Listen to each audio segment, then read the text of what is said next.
Hello. हाँ, संपूर्ण आपका इंतजार चल रहा था। The girl who is most consistent in the class, रोज क्लास अटेंड करती है, वो अकेली बच्ची है।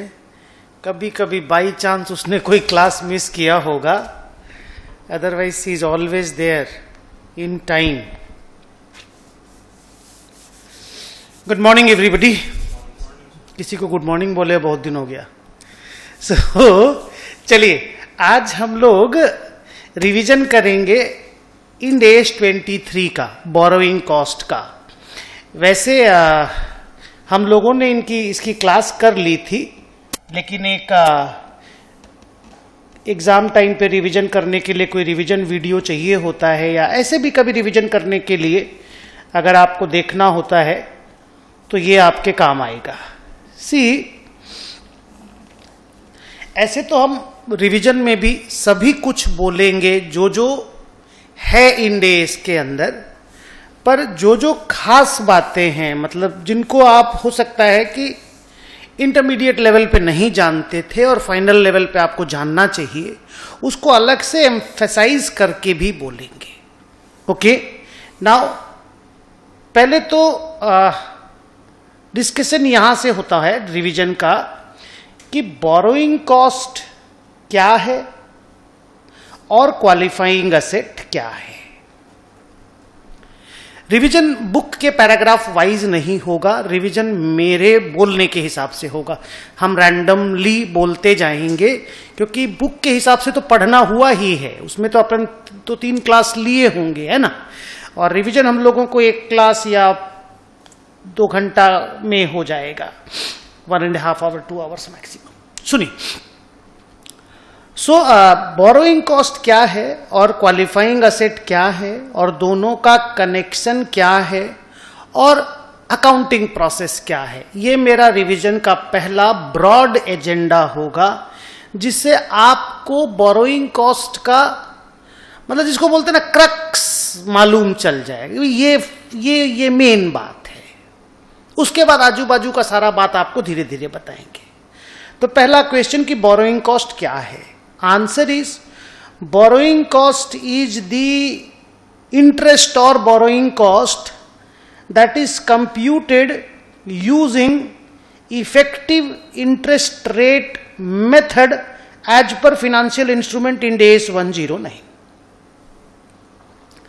अब ऑब्वियसली तेरा 109 अभी पढ़ा हुआ नहीं है, लेकिन जब मैं ये क्लास ले रहा था तुम्हारी, तो मैंने तुमको बताया था कि कैसे इफेक्टिव इंटरेस्ट रेट निकलता है। जैसे बड़ा सिंपल सा एग्जांपल अगर मैं आप तुम्हारा लूं कि मान लो हमने कोई लोन अरेंज किया 100 लाख रुपया का, और मेरा 3 लाख रुपया खर्चा लग गया ब्रोकरेज में, तो मेरे को 97 लाख रुपीज मिला, और मैं ब्याज दे रहा हूं 100 लाख पे 12%। तो क्योंकि प्रिंसिपल 100 लाख का है, आई हैव टू पे interest at the rate of 12%, मैं 12 लाख इंटरेस्ट दूंगा। लेकिन इफेक्टिवली मेरा इंटरेस्ट रेट ज्यादा है कि नहीं, सोचो, क्योंकि मैंने तो लोन 97 ही लिया ना, मतलब मेरे को तो 97 लाख मिला ना। भले 100 लाख का लोन है किसी की बुक्स में, पर मेरा तो 97 लाख का ही लायबिलिटी, मतलब इनफ्लो तो 97 है ना, और उसके ऊपर मेरा आउटफ्लो 12% हो रहा है ना, 12 रुपया हो रहा है, तो परसेंटेज वाइज थोड़ा ज्यादा नहीं हो जाएगा। सो वो जो ज्यादा अमाउंट है ना, उसको इफेक्टिव इंटरेस्ट रेट बोला जाता है, कि इफेक्टिवली आप कितना पे कर रहे हो।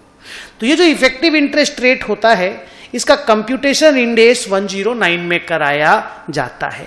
जो भी पीरियोडिकल लायबिलिटी होता है या पीरियोडिकल असेट होता है, जिसमें n नंबर ऑफ ईयर्स के बाद आपको फाइनल पैसा मिलता है, धीरे धीरे कुछ कुछ मिलता रहता है, ऐसे असेट लायबिलिटी को बोलता है असेट्स और liability measured eight amortised cost. क्या बोलते हैं? Assets and liabilities measured eight amortised cost. और जितने भी अमोर्टाइज्ड कॉस्ट की असेट लायबिलिटी होती है, उनका measurement of interest effective interest rate method से होता है।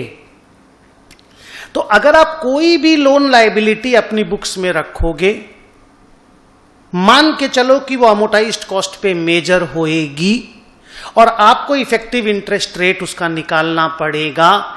फिर एक अमोर्टाइजेशन टेबल आपको बनाना पड़ेगा और उसमें जो इंटरेस्ट दिखाई देगा वो आपका इंटरेस्ट माना जाएगा। उसी इंटरेस्ट को बोरोइंग कॉस्ट बोलना पड़ेगा। Now comes, sir effective interest rate निकलता कैसे है? The answer is outflow inflow.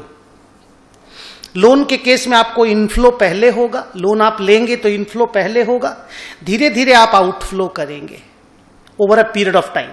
तो इनफ्लो आउटफ्लो के बीच में जो trial and error approach use करके इंटरपोलेशन, याद होगा फाउंडेशन में इंटर में पढ़ते थे आप लोग, हायर परचेज में पढ़ते थे, एफएम की क्लास में पढ़ते थे। तो इंटरपोलेशन और ट्रायल एंड एरर यूज करके जो आईआरआर निकालते हैं ना, internal rate of return, effective interest rate, वैसे निकाला जाता है। तो हर लोन लायबिलिटी का, जिस दिन मैं 109 पढ़ाऊंगा, मेरा टारगेट है मैं अगले मंथ में स्टार्ट करूंगा, तो आपको वो ये चीज एकदम पहला दूसरा तीसरा दिन सीखने मिलेगा। ऐसे आपको बोरोइंग कॉस्ट वाले एएस में भी जब आपने वो क्लास किया होगा पूरा वाला, उसमें हमने इफेक्टिव इंटरेस्ट रेट निकालना सिखाया होगा। It's nothing but IRR. तो इनफ्लो और आउटफ्लो को जो रेट इक्वेट करता है ना, उसको इफेक्टिव इंटरेस्ट रेट कहते हैं। अब अगर एक छोटा सा एग्जांपल मैं आपको मेरी बुक में दिखाऊं, तो आप इस बुक को देखो। ये है लोन टेकन, ये है प्रोसेसिंग, यहां देखो बेटा, बेटा ऊपर देखो सब कोई, ये है प्रोसेसिंग फी, ये है रिडेम्पशन प्रीमियम, मतलब मैं वापस देऊंगा 1050 और 30 लाख मेरा प्रोसेसिंग फीस है, मतलब मेरे को मिला 970 लाख, लेकिन हम लौटाएंगे 1050 और टेन्योर 5 साल का और ब्याज 12%, वो हम देंगे 1000 पे, यानी 120 पे। तो अगर मेरा इनफ्लो पकड़ोगे तो वो है 970, और अगर मेरा आउटफ्लो पकड़ोगे तो 5 बार हम 120 रुपया देंगे, जल्दी 5 बार 120 रुपया देंगे प्रिंसिपल पे, और 5 साल के एंड में हम 1050 देंगे। तो ये आउटफ्लो अगले 5 साल में होगा, ये इनफ्लो अभी हुआ। इन दोनों के बीच में जो इफेक्टिव इंटरेस्ट रेट है, क्या आपको लगता है वो 12% होगा? 12% से बहुत ज्यादा होगा। क्यों? क्योंकि मिला कम 970, देंगे 1050, तो मिला कम और देंगे ज्यादा, effective interest rate will always be higher. तो वो ट्रायल एंड एरर करके मैंने इफेक्टिव इंटरेस्ट रेट निकाला। ये आप इंटर में भी सीखे हुए हैं, इसका खाली प्रेजेंट वैल्यू निकालना है। पहला ट्रायल 10% लेकर के निकाल लीजिएगा। जब आप इफेक्टिव इंटरेस्ट रेट निकालोगे तो आंसर आया 13.63%। इस 13.63% से जब इंटरेस्ट रेट निकलेगा ना, वो बोरोइंग कॉस्ट कहलाएगा। जो आप 120 रुपया पे कर रहे हैं ना, वो बोरोइंग कॉस्ट नहीं है, वो कैश फ्लो है। बोरोइंग कॉस्ट है ये वाला। ओके, तो आप जब अमोर्टाइजेशन, इसको बोलते हैं अमोर्टाइजेशन टेबल, ये जो अमोर्टाइजेशन टेबल बनेगा ये इनिशियल इनफ्लो से बनेगा, और फाइनली आपको फाइनल आउटफ्लो देना, हाथ का मूवमेंट देखते रहो, फाइनल आउटफ्लो देना पड़ेगा। ये टेबल हम लोग भी पहले क्लासेस में बनाए होंगे बहुत सारे चैप्टर्स में। तो ये इफेक्टिव इंटरेस्ट रेट के बेसिस पे जो इंटरेस्ट कंप्यूट होता है उसको बोरोइंग कॉस्ट बोला जाता है। सो बोरोइंग कॉस्ट का मेन प्राइमरी डेफिनेशन यही है।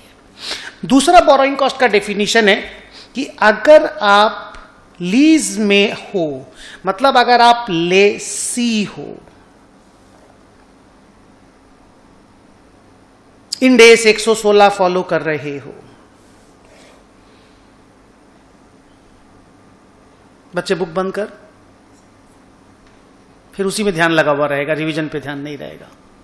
अगर आप लेसी हैं और आपने लीज पे असेट लिया है, तो आपको अच्छे से याद होगा कि आपको लीज अकाउंटिंग में एक आरओयू असेट और एक लीज लाइबिलिटी रिकॉर्ड करना पड़ता है, जिसमें आप कुछ नहीं करते। आप जो लीज रेंट पे करने वाले हो उसका पीवी निकालते हो, पीवी निकाल के जो लीज लाइबिलिटी होता है उसको बुक्स में रिकॉर्ड कर लेते हो, और फिर वो लीज लाइबिलिटी बेटा अमोर्टाइज टेबल ही बनाती है। माने वो ऐसे ही लीज लाइबिलिटी का अकाउंटिंग होता है, एकदम सेम अकाउंटिंग होता है। बस उसमें क्या है कि इंटरेस्ट रेट के लिए इफेक्टिव इंटरेस्ट रेट निकालना नहीं पड़ता।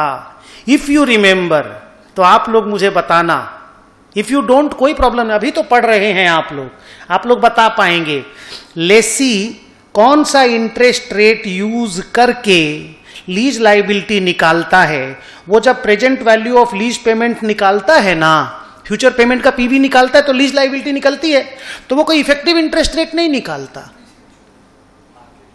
वो कौन सा इंटरेस्ट रेट यूज करके पीवी निकालता है, आप हमको बताइए, अगर आप लोग वहां तक पहुंच गए तो। हां, अगर उसको लेसर का इंप्लिसिट इंटरेस्ट रेट मालूम है, याद है implicit rate of interest in the lease, अगर लेसर का मालूम है तो वो वाला लेता है। पर कई बार उसको लेसर ये रेट नहीं बताता, तो इंक्रीमेंटल बोरोइंग रेट पढ़े आप लोग, तभी तो आप इतना अच्छा से बोल पा रहे हैं। तो वो इंक्रीमेंटल बोरोइंग रेट लेकर के निकालता है। तो वो जो रेट ऑफ इंटरेस्ट लेकर के निकालता है उसी को इफेक्टिव इंटरेस्ट रेट मान लिया जाता है लीज अकाउंटिंग में। और उसके बाद वैसा ही अमोर्टाइजेशन टेबल बनता है जैसा मैं आपको अभी दिखला रहा था। तो लीज के केस में या तो interest rate implicit in the lease for the lessor, lessee उसको यूज करता है, या फिर इंक्रीमेंटल बोरोइंग रेट जो ये नहीं मालूम होने से उसको यूज करता है। वो रेट से जो इंटरेस्ट निकलता है उसको भी बोरोइंग कॉस्ट कहते हैं। तो अगर ब्रॉडली बोरोइंग कॉस्ट का डेफिनेशन कोई पूछे ना, तो उसको बोला जाता है कि तुम अगर लेसी हो तो तुम इंड एस 116 के हिसाब से जो इंटरेस्ट निकाले थे ना, वही तेरा बोरोइंग कॉस्ट है। और तुम बाकी केसेस में इफेक्टिव इंटरेस्ट रेट यूज करके जो इंटरेस्ट निकाल रहे हो वही तुम्हारा बोरोइंग कॉस्ट है। तो बोरोइंग कॉस्ट का ब्रॉडली दो डेफिनेशन है। एक तीसरा डेफिनेशन है फॉरेन एक्सचेंज फ्लक्चुएशन वाला। कौन सा वाला? फॉरेन एक्सचेंज फ्लक्चुएशन वाला। टू दी, ये सिर्फ तभी एप्लीकेबल होता है जब आपका बोरोइंग, बोलो, फॉरेन करेंसी में हो, और उसमें अगर बोरोइंग में कोई फ्लक्चुएशन होता है तो टू सम एक्सटेंट उस फ्लक्चुएशन के लॉस को बोरोइंग कॉस्ट माना जाता है। How much extent? To the extent of interest saved. इसके एग्जाम्पल्स कराए होंगे, सम्स कराए होंगे आप लोगों को। अभी भी एक छोटा सा एग्जाम्पल देंगे और रिवीजन कंप्लीट कराएंगे। तो ये तीसरा बोरोइंग कॉस्ट का डेफिनेशन है। तो कोई बोले बोरोइंग कॉस्ट में क्या क्या आता है, उसको बोलना इफेक्टिव इंटरेस्ट रेट से कैलकुलेट किया हुआ इंटरेस्ट, लीज के केसेस में लीज इंड एस 116 के हिसाब से कंप्यूट किया हुआ इंटरेस्ट, और फॉरेन बोरोइंग के केस में जो फ्लक्चुएशन का वो वाला पार्ट जिसको हम इंटरेस्ट माना करते हैं, उस तीनों को इंटरेस्ट बोलेंगे, बोरोइंग कॉस्ट बोलेंगे। आइए इसका बात कर लेते हैं। उन दोनों का तो अच्छा से बात हो गया, इसका बात कर लेते हैं कि मान लो हम $1000 का लोन लिए, फॉरेन करेंसी लोन हो गया, हम तो इंडियन है, रेट ऑफ एक्सचेंज उस दिन 80 रुपया था, तो मेरे बैलेंस शीट में 80,000 रुपीज घुसा, हम तो इंडियन है। मान लो ये डेट है 1/4/22 का, याद होगा आप लोगों को, और एक साल बाद मान लो एक्सचेंज रेट हो गया 90, तो मेरे को 10 रुपया का नुकसान हुआ लोन में, क्योंकि लोन लायबिलिटी होता है, और एक्सचेंज रेट अगर लोन के केस में बढ़ेगा तो मेरे को तो लॉस होगा। हम तो लोन दिया नहीं है कि मेरे को ज्यादा मिलेगा, हम तो लोन लिया है, मेरे को ज्यादा देना पड़ेगा। तो मेरा ये जो 10 रुपया का फ्लक्चुएशन हुआ, ये जो 1000 से 10 मल्टीप्लाई करेंगे, जो 10,000 रुपीज का मेरा फ्लक्चुएशन लॉस हुआ, इसके एक पोर्शन को इंटरेस्ट माना जाता है। और वो पोर्शन निकलता कैसे, उसका बड़ा सुंदर कैलकुलेशन है। वो ऐसे निकलेगा कि आप डॉलर में कितना इंटरेस्ट दिए अमेरिका वाले लेंडर को। मान लो इंटरेस्ट रेट उनका था 4%, तो आपने उसको $40 की $400 देख, तो आपने उसको $40 ब्याज का पेमेंट किया होगा, और आप पेमेंट 90 रुपया करके किए होंगे, ईयर एंड में होता है, और या फिर अगर 4 बार किए होंगे तो 4 बार का फिगर निकाल के ऐड हो जाएगा, क्वार्टरली पे किए होंगे। तो मान लो साल में एक ही बार किए, तो आप उसको 40 × 90 3,600 रुपया का इंटरेस्ट पे किए होंगे, ये आपकी बुक्स में होगा। अब आप पता करो, अगर आप ये इंडिया में लोन लेते तो आप जिस बैंक से डील करते हो वो आपको ये लोन किस रेट ऑफ इंटरेस्ट पे दे देता, that is that incremental borrowing rate, that is that incremental borrowing rate जो लीजेस में आप सुन रहे हो, वही वाला रेट। मान लो वो हमको दे दिया होता 10% ब्याज पे, तो हमको 8,000 रुपया का इंटरेस्ट पे करना पड़ता ना, लेकिन हम तो 3,600 दे के बच गए। तो मेरा टोटल मिला करके कितना इंटरेस्ट बचा, 4,400। लेकिन ये जो 4,400 जो इंटरेस्ट सेव हुआ, इसके बदले मेरे को 10,000 का फ्लक्चुएशन लॉस लेना पड़ा। तो हम लोग बोलते हैं ना कि फॉरेन करेंसी का लोन जब इंटरेस्ट को देखते हैं तो बड़ा प्यारा लगता है, लेकिन फ्लक्चुएशन के लॉस को जब देखते हैं तो बड़ा दुखी हो जाते हैं। खास करके पिछला 2 साल में सारे बोरोवर लोगों को बहुत दुख हुआ है। पिछला 2 साल में एक्सचेंज रेट 70 से लेकर के 85 चला गया है। 2 साल पहले 70 रुपया था। मोदी जी यही चिल्ला चिल्ला के इलेक्शन में आए थे, और अभी मोदी जी के ऊपर कोई चिल्लाओ कि भाई 70 से 85 कैसे हुआ। बट देन प्रॉब्लम ये है कि दुनिया का सारा करेंसी और ज्यादा वीक हुआ इंडिया के कंपैरिजन में। तो मोदी के पास डिफेंस है कि हम तो कम वीक हुए हैं, बाकी लोग तो ज्यादा वीक हुए हैं, और बात में दम भी है। So anyway leave it. ये जो 10,000 का फ्लक्चुएशन लॉस है ना, इसका ये 4,400 के पोर्शन का अलग ट्रीटमेंट होता है और बैलेंस पोर्शन का अलग ट्रीटमेंट होता है।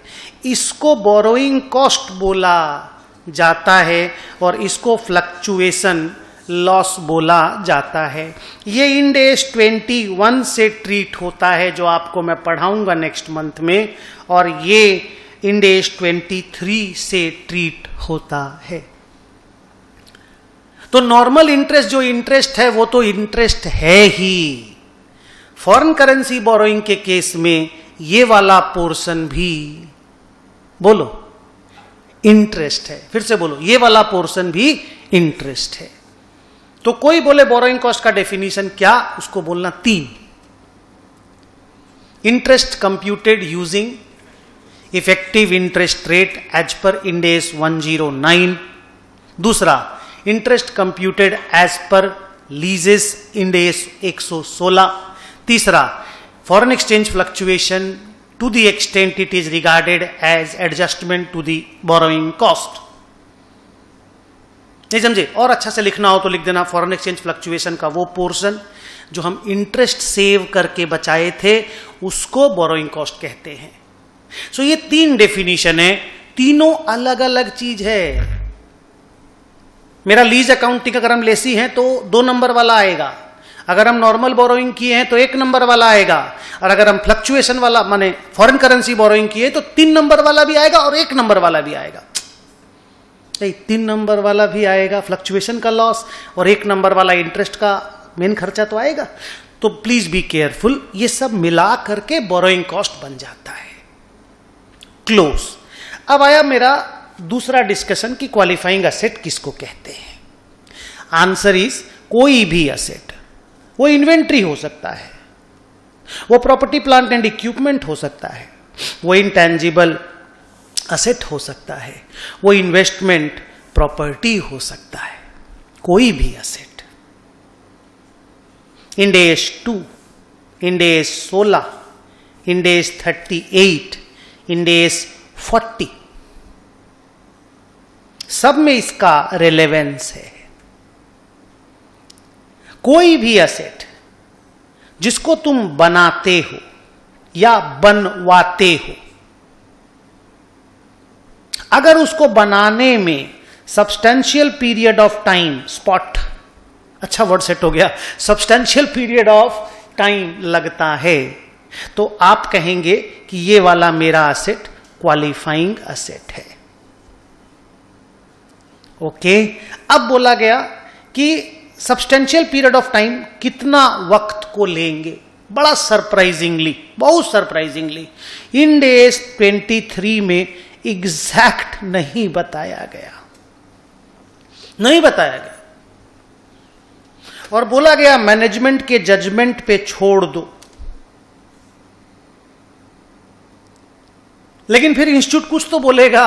तो उन्होंने बोला 1 साल के पीरियड को सब्सटेंशियल पीरियड ऑफ टाइम मान लेना, अगर मैनेजमेंट को कुछ और लेना हो तो मैनेजमेंट जस्टिफिकेशन दे करके किसको, ऑडिटर को, कुछ और पीरियड को सब्सटेंशियल पीरियड ऑफ टाइम मान सकता है, कोई प्रॉब्लम नहीं है। बट स्टूडेंट अपने एग्जाम पर्पज में 1 ईयर को यूज करेगा इफ नथिंग इज मेंशन्ड।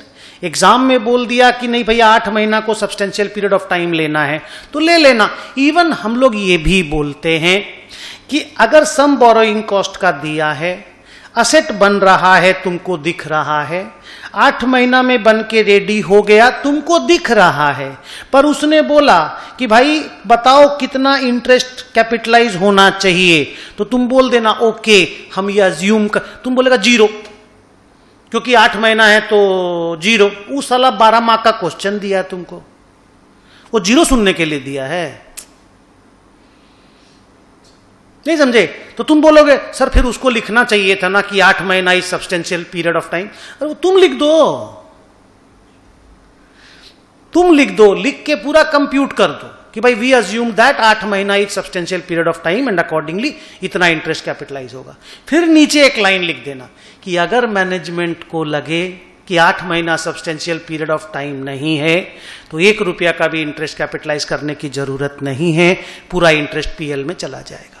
पर ये बाद में लिखना है, पहले सम सॉल्व करना है। आ गया बात समझ में? आइए आगे चलते हैं। तो सर आपने बोला कि बोरोइंग कॉस्ट क्या होता है और आपने बोला क्वालिफाइंग असेट क्या होता है।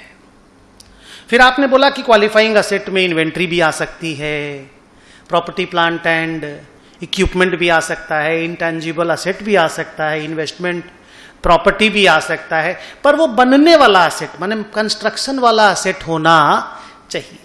उसको आप बना रहे हैं या बनवा रहे हैं। जैसे कई लोग बोलते हैं सर जो फिनेंशियल असेट होता है जैसे इन्वेस्टमेंट इन शेयर, डिबेंचर, इनको क्या क्वालिफाइंग असेट माना जा सकता है? तुम सोच के बोलो क्या माना जा सकता है? बनवा रहे हो आप, कंस्ट्रक्शन करवा रहे हो। तो इसलिए इंड एस 109 के ऊपर 109 फिनेंशियल इंस्ट्रूमेंट 23 एप्लीकेबल नहीं होता, इंड एस 23 नहीं होता एप्लीकेबल। ओके ठीक है सर, अब बताओ क्या बोलना है आपको। तो मेरा रिवीजन का एक पहला पोर्शन कंप्लीट होता है। आइए सेकेंड पोर्शन पे चलते हैं कि इन दोनों का क्या कनेक्शन है। ठीक है, पहला 2 पार्ट में पढ़ाएंगे। पहला, अगर लोन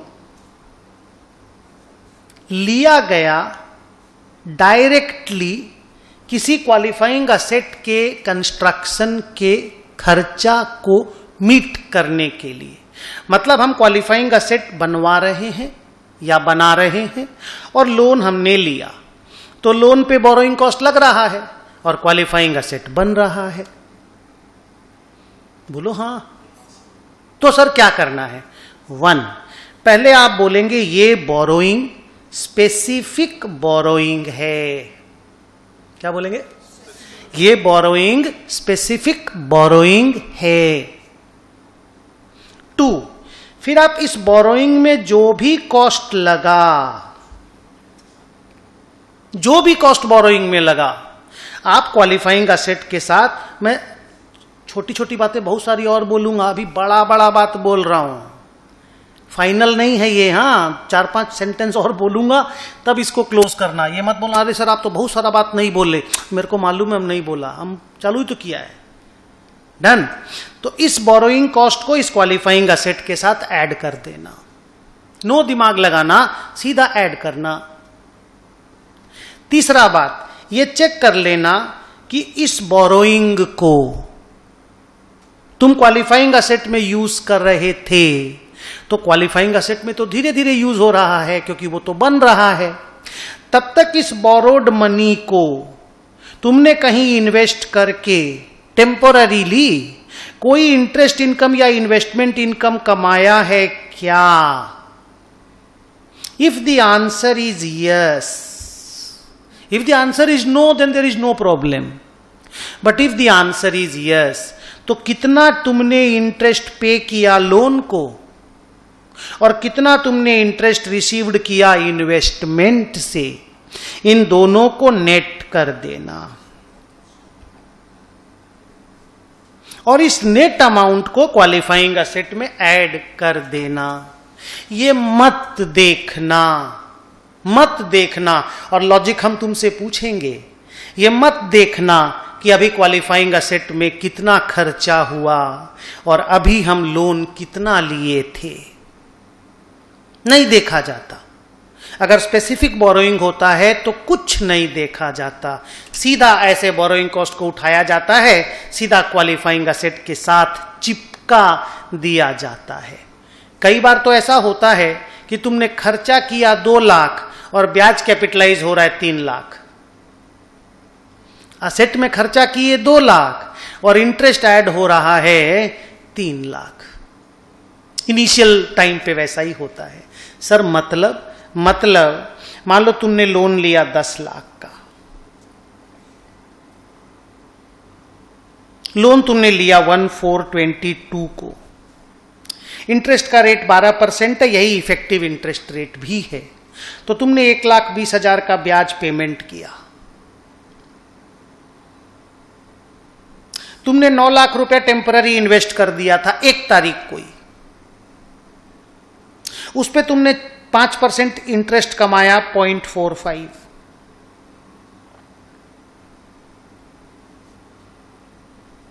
तेरा नेट इंटरेस्ट आया 0.75। ये दिखाई दे रहा है ना? तुमने असेट पे अभी तक इन्वेस्ट किया सिर्फ 1 लाख रुपया, क्योंकि 10 लाख में 9 लाख रुपया तो तुम इन्वेस्ट करके रखे हो, असेट धीरे धीरे बन रहा है ना यार, तो तुमने 1 लाख रुपया इन्वेस्ट किया, ये 1 लाख में सीधा 75 जाके ऐड करवा देना, नो झमेला, कोई ज्ञान ही नहीं है, सबसे इजी है। ये भी मत देखना कि ये खर्चा कौन से डेट में हुआ था। हो सकता है ये 1 लाख का खर्चा कुछ हम किए थे 10 अप्रैल को, कुछ 15 मई को, कुछ 16 जुलाई को, कुछ 22 अगस्त को किए थे, कुछ देखना नहीं पड़ता। तो सर वो सब तो देख देख के हम लोग सम बनाया है, कितना तारीख को खर्चा हुआ है, वो सब जनरल बोरोइंग के केस में एप्लीकेबल होता है। स्पेसिफिक बोरोइंग में कुछ एप्लीकेबल नहीं है, सीधा ब्याज को क्वालिफाइंग असेट के साथ ऐड कर देना, चिपका देना है। अब आप देखो ना, 1 लाख का खाली असेट में खर्चा हुआ है और 75,000 रुपीज आप इंटरेस्ट कैपिटलाइज कर रहे हो। नहीं देखे क्या? ऐसा होता है स्पेसिफिक बोरोइंग का कहानी। तो सर आप ये बोल रहे हो कि हमने लोन लिया और सीधा क्वालिफाइंग असेट बनाने के लिए लोन लिया, तो हम लोन को बोलेंगे स्पेसिफिक बोरोइंग। बोरोइंग कॉस्ट कितना पे किए वो पता करेंगे रूल के हिसाब से, इफेक्टिव इंटरेस्ट रेट के हिसाब से। हेलो, और उसके बाद देख लेंगे कोई टेम्पररी इन्वेस्टमेंट इनकम है क्या, और माइनस कर देंगे, और जो नेट बोरोइंग कॉस्ट आएगा उसको असेट के साथ जाके ऐड कर देंगे। हम ये भी नहीं देखेंगे कि असेट में खर्चा कब कब हुआ, कितना हुआ, सीधा इंटरेस्ट ऐड हो जाएगा। तो सर ये तो एकदम इजी है, बिल्कुल इजी है। अब आइए, एक सेकेंड ना, ठंडा लग रहा है।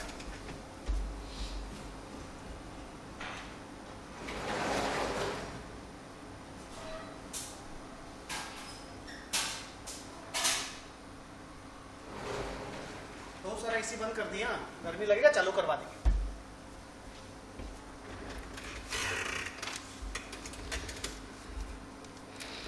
अब आइए थोड़ा निट्टी ग्रिट्टी।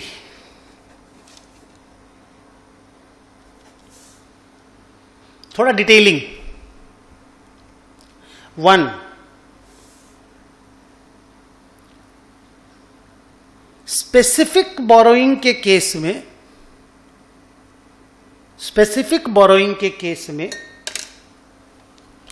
सेकंड,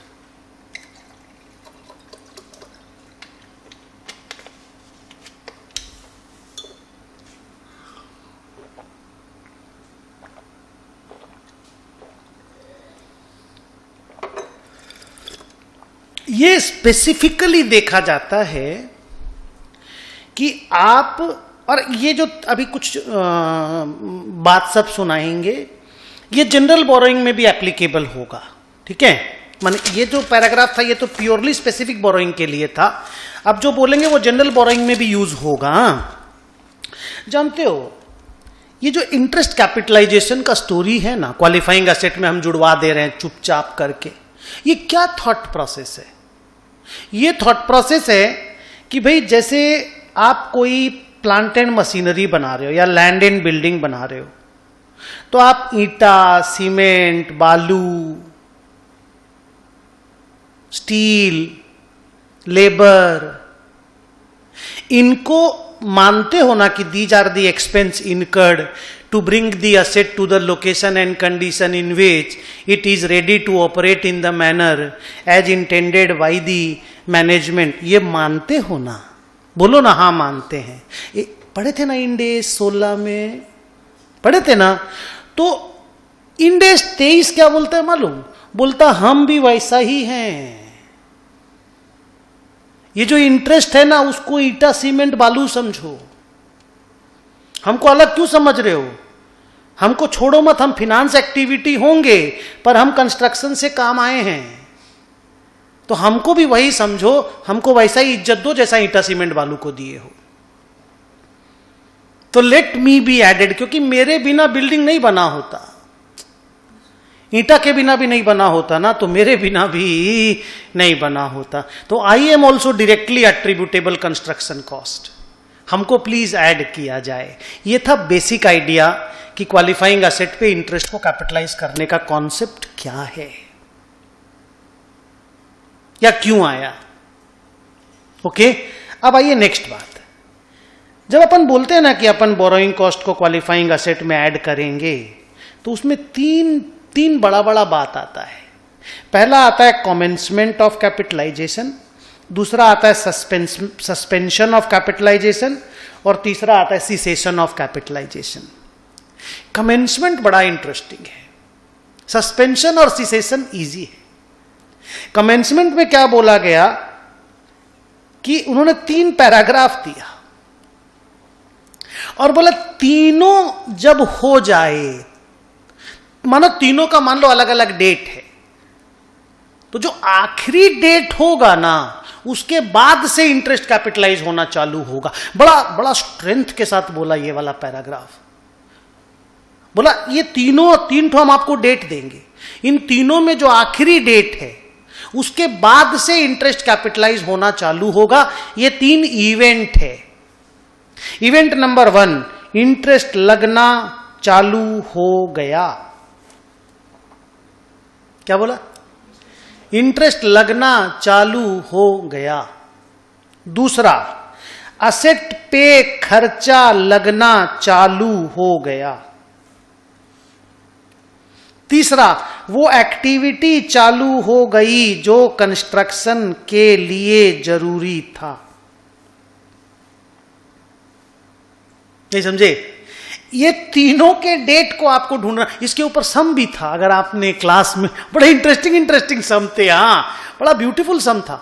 एक तो मैंने वो सम कराया था जिसमें हमने पैसा दे दिया था किसी शिप बिल्डर को, और शिप बिल्डर बेटा काम ही चालू नहीं किया, मेरा शिप बनना ही चालू नहीं हुआ। तो चाहे हम खुद बनाएं चाहे हम किसी दूसरे से बनवाएं, ये देखना जरूरी होता है। तो आपको याद होगा उस वाला शिप बिल्डर को मैंने 3 या 4 शिप का ऑर्डर दिया था, 3 शिप। वाह! और उस पे हाँ, वो एक शिप भी 1 साल खत्म होकर दूसरा साल के एंड में बनना चालू हुआ, ऐसा सम था ना। तो वो दूसरा, माने वो जो एक शिप का भी खाली 1 ही महीना का इंटरेस्ट कैपिटलाइज हो पाया था, वो इसी पैराग्राफ का क्वेश्चन था। और एक तो डेट का क्वेश्चन दिए थे, इतना, इसका इतना तारीख, इसका इतना तारीख, इसका इतना तारीख। आपको ध्यान में है? Very nice. तो ये तीनों डेट जब कंप्लीट, माने तीनों डेट में जो आखिरी डेट है उसके खत्म होने के बाद जो बोरोइंग कॉस्ट इनकर होगा वो क्वालिफाइंग एसेट के साथ ऐड होगा। और उस डेट को कमेंसमेंट डेट बोला, जाता है। ठीक ठाक समझ में आ रहा रिवीजन? अब आइए नेक्स्ट बात कि सर सस्पेंशन ऑफ कैपिटलाइजेशन क्या कहते हैं, किसको कहते हैं? द आंसर इज, अगर हम बीच में असेट का डेवलपमेंट, कंस्ट्रक्शन रोक देते हैं और वो रोकना जरूरी नहीं था और वो रोकना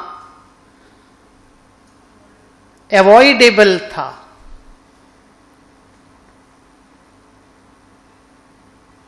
वो रोकना अवॉइडेबल था और हमने लेकिन रोका, तो उस एक्सटेंडेड पीरियड ऑफ कंस्ट्रक्शन, इसको बोलते हैं एक्सटेंडेड पीरियड ऑफ कंस्ट्रक्शन, उस एक्सटेंडेड पीरियड ऑफ कंस्ट्रक्शन के बोरोइंग कॉस्ट को आप कैपिटलाइज नहीं कर सकते।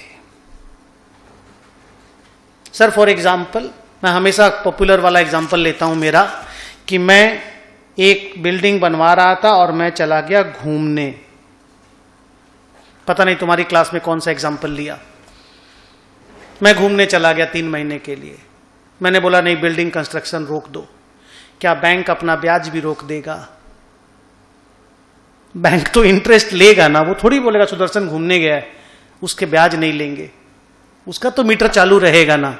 तो मैं ब्याज तो दे रहा हूं, लेकिन मेरी एसेट का कंस्ट्रक्शन तो रुका हुआ, वो तो मैं रोकूंगा, वो मैंने रोक दिया। तो ये जो कंस्ट्रक्शन का पीरियड रुका, इसको बोलते हैं एक्सटेंडेड पीरियड ऑफ कंस्ट्रक्शन। इस पीरियड के बोरोइंग कॉस्ट को आपको पीएल में भेजना होगा, आप कैपिटलाइज, बोलो बेटा, नहीं कर सकते। सो सिंपल है, सिंपल है। लेकिन अगर रोकना पड़ा, आप चाहते नहीं थे रोकें, पर रोकना पड़ा। फॉर एग्जाम्पल मान लीजिए आपके इलाके में 144 लग गया, सेक्शन 144 क्या होता है? घर से बाहर नहीं निकलेंगे, कर्फ्यू लग गया। या मान लीजिए गाजा पट्टी में आपका घर है, आज का बेस्ट एग्जाम्पल। ऐसे भी कंस्ट्रक्शन डिमोलिश हो जाएगा, मतलब बना के भी फायदा नहीं। एक तो इजराइल का रॉकेट आएगा, चला जाएगा। और आप मान लो वही बिल्डिंग बना रहे हैं, तो उस पीरियड में आपको जो कंस्ट्रक्शन रोकना पड़ रहा है वो फोर्सफुल है, मतलब आप कुछ कर नहीं पाएंगे। हॉलीडेज, संडे जैसे आता है, हर वीक में एक संडे आएगा, संडे को बैंक भी बंद है, सब बंद है, पर ब्याज चालू है। क्या वो लोग संडे का ब्याज नहीं लेता है? वो इंटू पूरा 12% मारता ना साल भर पे, बोलिए ना, मारता है ना? या ऐसे बोलता नहीं, इंटू 314/365। जैसे लोन 10 लाख का, ब्याज 12% का, साल 365 दिन का, 52 दिन छुट्टी, तो 313 ऐसे लेता है। इंटरेस्ट की पूरा लेता है, पूरा लेता है, ऐसे टाइम पास के लिए बोले, ये फालतू बात। तो उनका मीटर चालू है, नहीं समझे? और हमको हॉलीडे को कंस्ट्रक्शन रोकना ही पड़ता है, कोई उपाय नहीं है, क्योंकि ये फोर्सफुल है, ये होगा ही होगा रोकना। तो इस पीरियड के इंटरेस्ट को हम कैपिटलाइज कर पाएंगे, इसमें कोई प्रॉब्लम नहीं है। लेकिन अगर रोकना अवॉइडेबल था तो आपको कैपिटलाइज करने हम नहीं देंगे। नहीं समझ पाए कि समझ पाए? अच्छे से समझ गए ना? So this is the idea about suspension of capitalization. आखिरी पॉइंट आता है, हम लोग उसको कहते हैं सीसेशन ऑफ कैपिटलाइजेशन। बड़ा सिंपल है कि अगर आपका असेट बन के कंप्लीट हो गया है और वो ready to be put to use है, वही वाला ready, in the manner as intended by the management वाला, वो पैराग्राफ याद रखिएगा, उसको जरूर लिखिएगा थ्योरी वाले सम्स में। तो आपको असेट का कैपिटलाइजेशन जो है ना, बोरोइंग कॉस्ट का, वो रोक देना। आपको तो याद होगा यार, इंड AS 16 बोलता है फिर हर चीज का कैपिटलाइजेशन रोक दो, फिर हम लोग कोई चीज कैपिटलाइज नहीं करते। तो ये बोरोइंग कॉस्ट तो ऐसे भी बेटा एक्स्ट्रा जाकर के चिपकने वाला खर्चा है, ये तो ईटा सीमेंट बालू के साथ चिपक गया है, हम इंपॉर्टेंट मानते हैं, पर ये तो अलग एस में जाकर के चिपक रहा है ना, तो इसका भी कैपिटलाइजेशन रुक जाना चाहिए। जब उधर का सारा कैपिटलाइजेशन रुक जाता है तो फिर इसको भी रुक जाना चाहिए।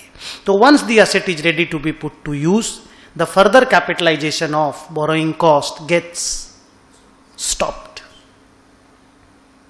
क्लियर? हाँ, इसमें इंस्टीट्यूट वो सब्सटेंस ओवर फॉर्म को एक पैराग्राफ बनाता है और बोलता है कि कई लोग इस चीज का फायदा उठाने का कोशिश करते हैं कि एसेट तो रेडी हो गया, कमीशनिंग भी हो गया, सब कुछ तैयार है, मालिक को अपने बर्थडे का इंतजार है। साला राइमिंग हो गया ना। तो बोला आप क्या एसेट का रेडी होने से अपने बर्थडे तक का ब्याज को कैपिटलाइज कर पाओगे? The answer is no.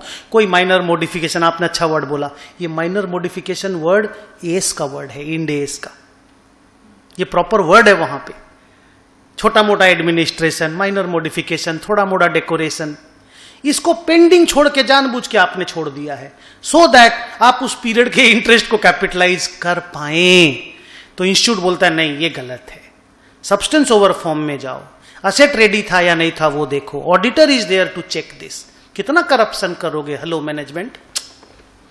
तो उन्होंने बोला नहीं, further interest can not be capitalized. तो हो सकता है इन सब के ऊपर एक आध दो पांच छोटे छोटे क्वेश्चन हो आपके बुक में, बट ये तीन जो प्रोसेस है कैपिटलाइजेशन का,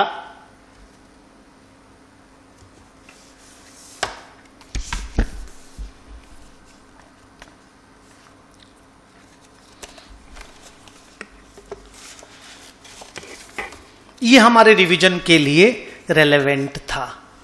ओके, अब थोड़ा सा और आगे चलते हैं।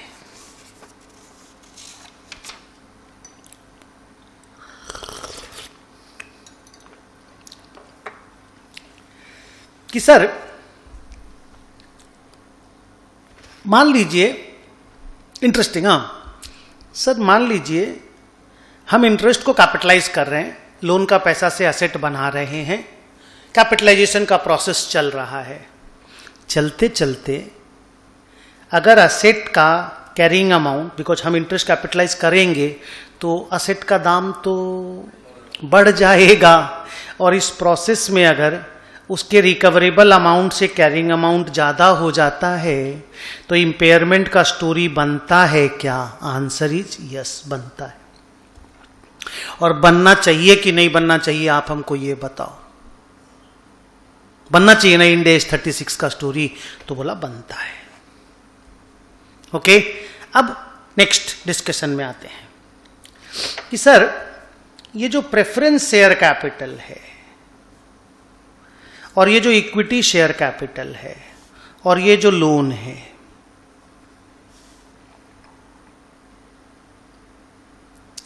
तो तीनों ही फिनेंशियल इंस्ट्रूमेंट, डिबेंचर है तो तीनों ही फिनेंशियल इंस्ट्रूमेंट, पर आप किसके इंटरेस्ट को या डिविडेंड को बोरोइंग कॉस्ट मानते हो? इक्विटी शेयर होल्डर को जो डिविडेंड पे करते हैं, मान लीजिए आप शेयर इशू किए 1500 करोड़ का और बिल्डिंग बनाना चालू किए, इक्विटी शेयर इशू किए 1500 करोड़ का और बिल्डिंग बनाना चालू किए, तो क्या आप इक्विटी शेयर होल्डर को जो डिविडेंड दिए होंगे इन दिस कंस्ट्रक्शन पीरियड, क्या उसको बोरोइंग कॉस्ट मान सकते हैं? और ये इसी पैसा से ही मान लो बिल्डिंग बन रहा है, एकदम डायरेक्टली अट्रीब्यूटेबल, एकदम चिपकाने लायक है, कर सकते हो? नहीं, पैराग्राफ लिख के दिया, जानते हो, इंड एस 23 में बोला नाइदर रियल नॉर इम्प्यूटेड, सोचा हुआ भी नहीं और दिया हुआ भी नहीं, माने चाहे सच में दिए चाहे सोच में दिए, नहीं समझे? माने नाइदर एक्चुअल डिविडेंड नॉर केई फाउंड 11-12 नहीं, इंटर एफएम, हाँ, इनको आप कुछ भी पेमेंट करेंगे ना, वो आप बोरोइंग कॉस्ट बोल ही नहीं सकते। क्लियर? ये तो डिबेंचर या लोन या बोरोइंग है, इसी का तो पढ़ाई कर रहे हैं, इसी का तो रिवीजन कर रहे हैं पिछला 45 मिनट से, तो इसी को तो कैपिटलाइज करना है। अब आया इसका डिस्कशन, प्रेफरेंस शेयर कैपिटल। कहते हैं कि प्रेफरेंस आपको पढ़ाएंगे भी इंड एस 109 में, और बोरोइंग कॉस्ट वाले क्लास में भी कुछ ना कुछ बोले होंगे हम, अभी फिर से बोलते हैं। Predominantly preference share capital Hindustan में लायबिलिटी है। आपको पिछले क्लासेस में भी मैंने बोला है, ये लायबिलिटी है, ये इक्विटी नहीं है। और अगर ये लायबिलिटी है तो इसका जो डिविडेंड है ना वो इंटरेस्ट ही है, और इसका भी पूरा कंप्यूटेशन इफेक्टिव इंटरेस्ट रेट के मेथड से ही होता है। तो इसका पूरा कैलकुलेशन ही अमोर्टाइज्ड कॉस्ट का है, आप चिंता ही मत करना। तो वो सिस्टम में ही बैठा हुआ है, आपको झमेला होगा ही नहीं कभी, क्योंकि ये लायबिलिटी है और बोरोइंग में ही दिखाते हैं। मतलब जो लॉन्ग टर्म बोरोइंग होता है ना बैलेंस शीट में, उसके अंदर ही दिखाते हैं, तो आपको टेंशन ही नहीं होगा। कभी कभी वो भी इंडिया में पॉसिबल नहीं है, इंडिया में लॉ के हिसाब से पॉसिबल नहीं है, पर क्वेश्चन पेपर में पॉसिबल है। कभी कभी अगर आप 10 लाख रुपया प्रेफरेंस शेयर कैपिटल का रेज किए हो ना, कभी कभी, तो हो सकता उसमें से 8 लाख रुपया लायबिलिटी हो और 2 लाख रुपया इक्विटी हो। यह पॉसिबल है, इंडिया में नहीं, इंडिया के बाहर की, इंडिया में तो पॉसिबल नहीं है, क्योंकि इंडिया में आप इरिडीमेबल प्रेफरेंस शेयर इश्यू कर ही नहीं सकते।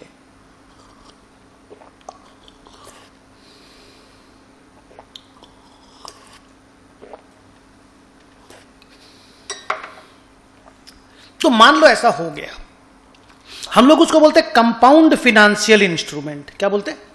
कंपाउंड फिनेंशियल इंस्ट्रूमेंट, जिसके अंदर इक्विटी का भी गुण हो और लायबिलिटी का भी गुण हो। तो उस केस में क्या करते हैं, इस 2 लाख को इक्विटी में ट्रांसफर कर देते हैं और 8 लाख को लायबिलिटी में दिखाते हैं, और इसके ऊपर निकला हुआ इंटरेस्ट को ही बोरोइंग कॉस्ट बोला जाता है। तो आप उस चीज को लेकर के ना अलग से आपको मेहनत करने का जरूरत नहीं है, क्योंकि इंड एस 109 वो मेहनत करेगा ही। और आपने बोरोइंग कॉस्ट के डेफिनेशन में तो बोला ही है, interest computed using effective interest rate method as per Ind AS 109। तो लेट 109 वर्क फॉर अस ना, व्हाई शुड वी वर्क?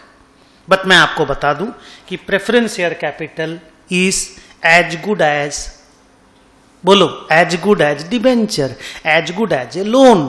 तो इसका डिविडेंड भी इफेक्टिव इंटरेस्ट रेट के जैसा ही अकाउंट फॉर होता है, और वो भी बोरोड मनी माना जाता है।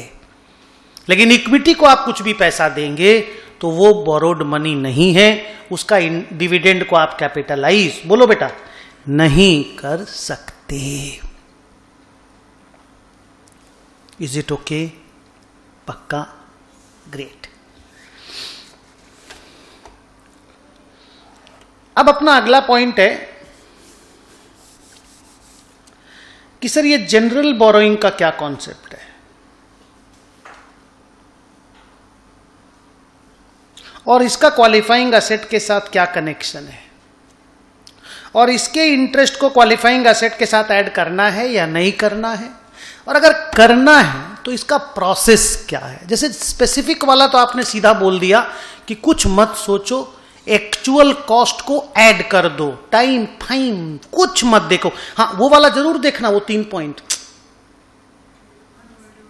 नहीं, हाँ वो सब भी देखना, और वो 3 पॉइंट है। पहला वाला कमेंसमेंट डेट, कमेंसमेंट डेट जरूर देखना। सर कमेंसमेंट डेट मतलब लोन लेके छोड़ दिए, असेट बना ही नहीं रहे हो।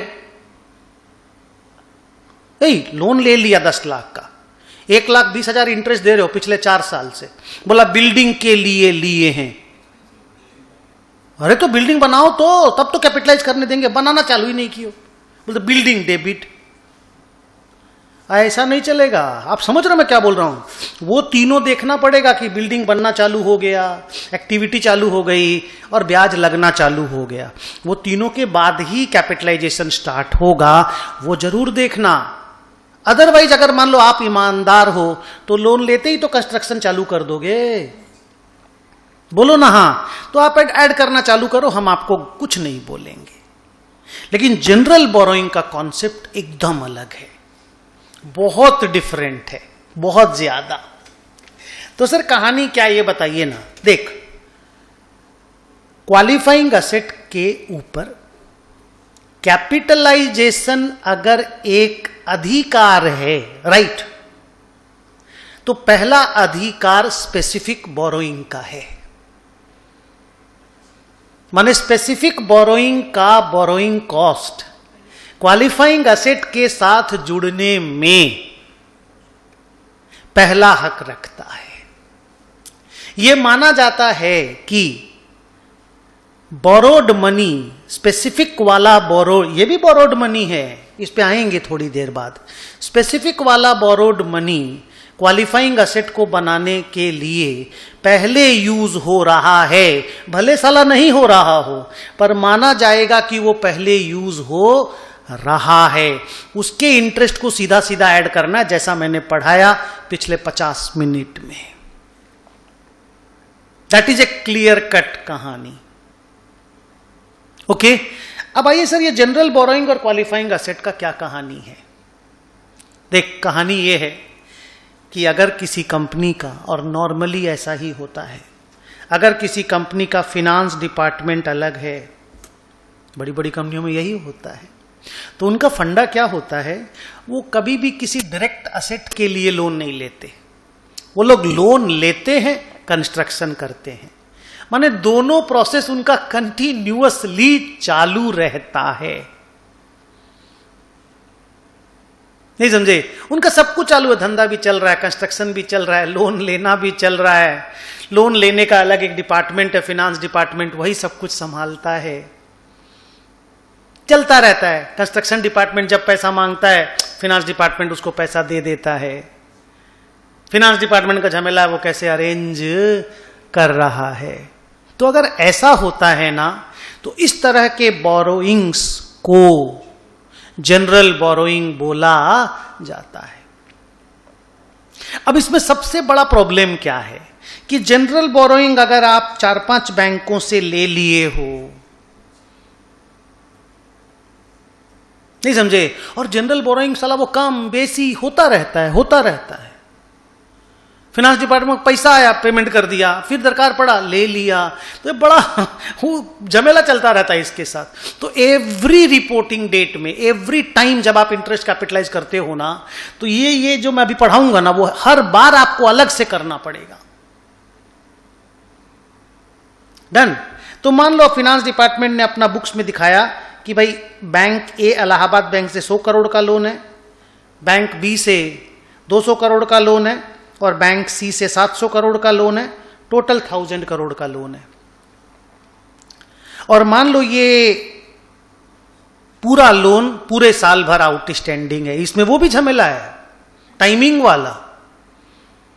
पर अभी टाइमिंग वाला झमेला को एक बार साइड में रखते हैं, क्योंकि वो निटिग्रिटी में आएगा, उसको थोड़ा बाद में रिवीजन करेंगे। अब मान लो इसका इफेक्टिवली कॉस्ट है 12%, इसका 13% है, इसका 14%। नहीं समझे? प्रॉब्लम इसका क्या है कि मान लो 2 क्वालिफाइंग एसेट बन रहा है, एक बिल्डिंग बन रहा है और एक प्लांट बन रहा है, और धंधा तो चल ही रहा है। नहीं समझे? और मान लो कोई भी स्पेसिफिक बोरोइंग नहीं है, बिल्डिंग के लिए अलग से कोई लोन नहीं लिए, प्लांट के लिए अलग से, अगर लिए होते तो पढ़ा चुके हैं, सीधा बोरोइंग कॉस्ट को क्वालिफाइंग एसेट के लिए ऐड कर दिए होते। ये भी नहीं देखते कि बिल्डिंग में अभी तक कितना खर्चा लगा है। पढ़ा चुके हैं वाला बात। Thank you. आगे अब बिल्डिंग भी बन रहा है, प्लांट भी बन रहा है, और बिजनेस भी चल रहा है, एसेट एक्विजिशन भी चल रहा है, बिजनेस रनिंग भी चल रहा है। प्रॉब्लम क्या है मालूम?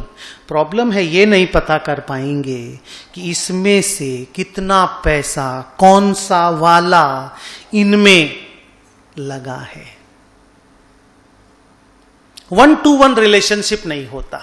स्पेसिफिक बोरोइंग में तो आप बोल रहे हो ना, मैंने लोन लिया बिल्डिंग बनाने के लिए, ये लोन का पैसा बिल्डिंग में यूज हुआ, तभी तो स्पेसिफिक बोरोइंग नाम पड़ा ना। यहां वो चीज पॉसिबल नहीं है। तो अगर वो चीज बड़ा बड़ा बड़ा, आपको कई बार गुस्सा भी आता है बच्चों को इसको पढ़ाते वक्त, जब मैं बोलता हूं तो पता नहीं आपको आएगा कि नहीं, आया कि नहीं, पर अभी देखना आपको गुस्सा आ सकता है, क्योंकि उस वक्त तो मैं लाइव में नहीं था, आप तो रिकॉर्डिंग कर रहे थे ना। तो इंड एस ने बोला कोई बात नहीं, आप नहीं पता कर पा रहे हो ना कि कौन सा पैसा किस में लगा, हाथ का मूवमेंट देखते रहना, किस में लगा, कोई बात नहीं, स्पेसिफिक बोरोइंग नहीं है ना, नहीं है। तो बोला आप एक काम करो, फिनांस डिपार्टमेंट को बोलो कि वेटेड एवरेज बोरोइंग कॉस्ट निकाल लेगा। क्या निकाल लेगा? Weighted average borrowing cost in percentage terms, in percentage terms. बोला वो निकाल लेगा। बोला कैसे निकालना है? बोला कुछ नहीं, एक्चुअल इंटरेस्ट निकाल लो, उसको ऐड कर लो।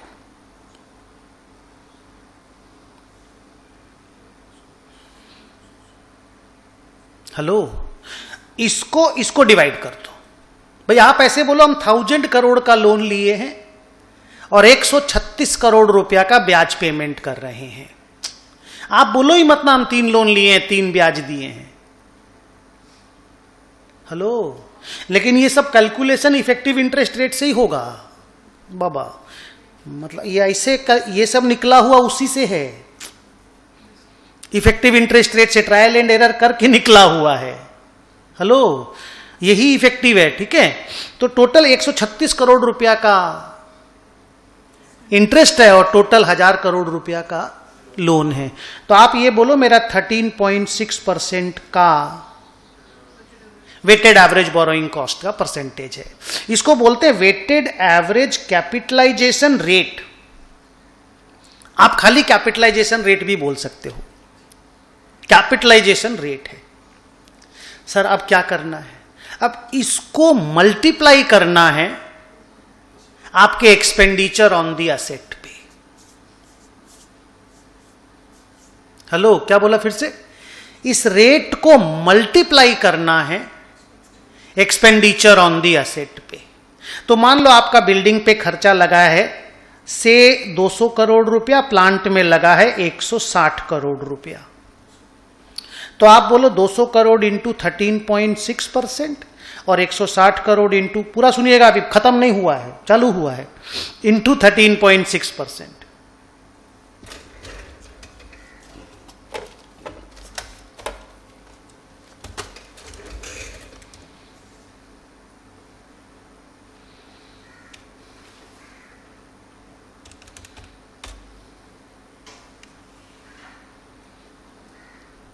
कितना निकला रे? 27.2, थैंक यू, 21.76। तो देख, ये फिनांस डिपार्टमेंट निकाल के दिया और ये कंस्ट्रक्शन डिपार्टमेंट बताया। हेलो, ये फिनांस डिपार्टमेंट निकाल के दिया, ये कंस्ट्रक्शन डिपार्टमेंट बताया, और तुम अकाउंटिंग डिपार्टमेंट हो, तो तुमने बोला कोई प्रॉब्लम नहीं है, 27.2 हम बिल्डिंग में ऐड करेंगे, 21.76 हम प्लांट में ऐड करेंगे, बाकी जो बचेगा हम पीएल में भेज देंगे। तो आपका टोटल 136 का बोरोइंग कॉस्ट था। 136 में आपने 27.2 बिल्डिंग में ऐड किया, 21.76 प्लांट में ऐड किया, करते रहो बच्चों कैलकुलेशन भी। तो आपका 87.04 का जो इंटरेस्ट बचा वो पी&एल में ट्रांसफर हो जाएगा। हेलो, वो पी&एल में ट्रांसफर हो जाएगा। ये स्टोरी लाइन बना जनरल बोरोइंग का। प्रिडोमिनेंट जो मेन स्टोरी लाइन है वो यही है। अब इस स्टोरी लाइन का जो डिटेलिंग है ना, डिटेलिंग वो बहुत बड़ा है, रिवीजन में भी हमको सब कुछ बताना पड़ेगा। हाँ बोल।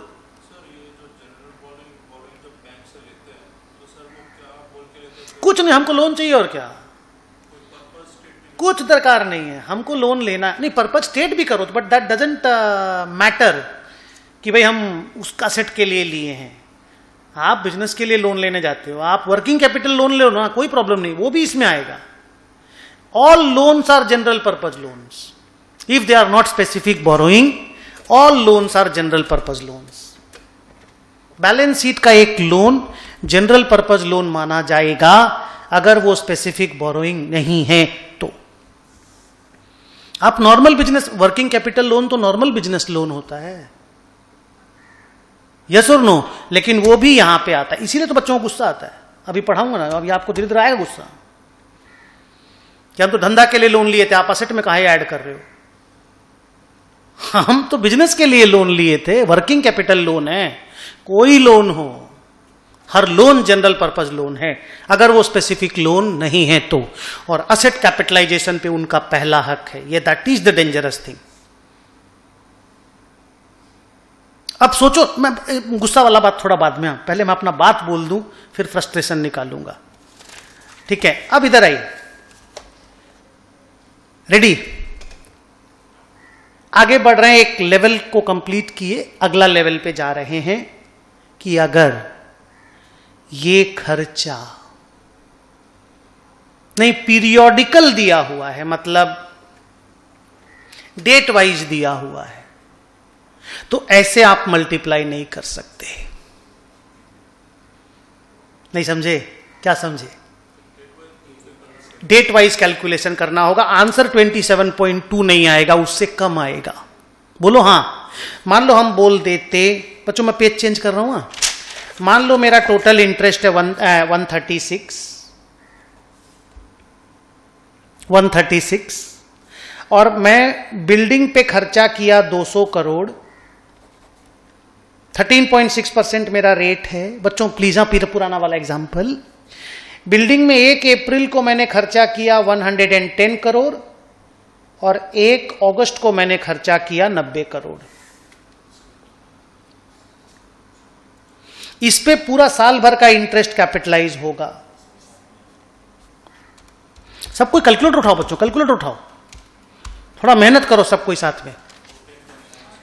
14.96, लेकिन इस पे जब कैपिटलाइज होगा तो 8 महीना का कैपिटलाइज होगा, अगस्त सितंबर अक्टूबर नवंबर दिसंबर जनवरी फरवरी मार्च। Thank you.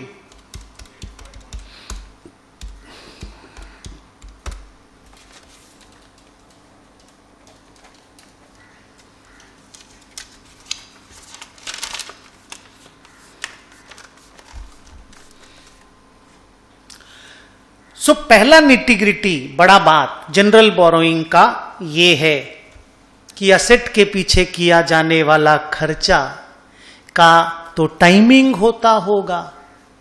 तो टाइमिंग अगर होता है तो टाइमिंग के हिसाब से इंटरेस्ट कैलकुलेट करके आप असेट के साथ ऐड करोगे। ये चीज स्पेसिफिक बोरोइंग में नहीं होता, उसमें खर्चा इज एडेड, माने borrowing cost is added to interest irrespective of the timing of the expenditure made on the capital asset. पर इसमें ये रेलेवेंट है क्योंकि ये पैसा बिजनेस में भी तो यूज हो रहा है, इसलिए टाइमिंग रेलेवेंट है। फिर आया दूसरा बात, बाद में देखना मुन्ना कॉपी को। In no case interest actually incurred और इंटरेस्ट एक्चुअली कैपिटलाइज्ड, उसमें interest capitalized cannot be more than actual interest incurred.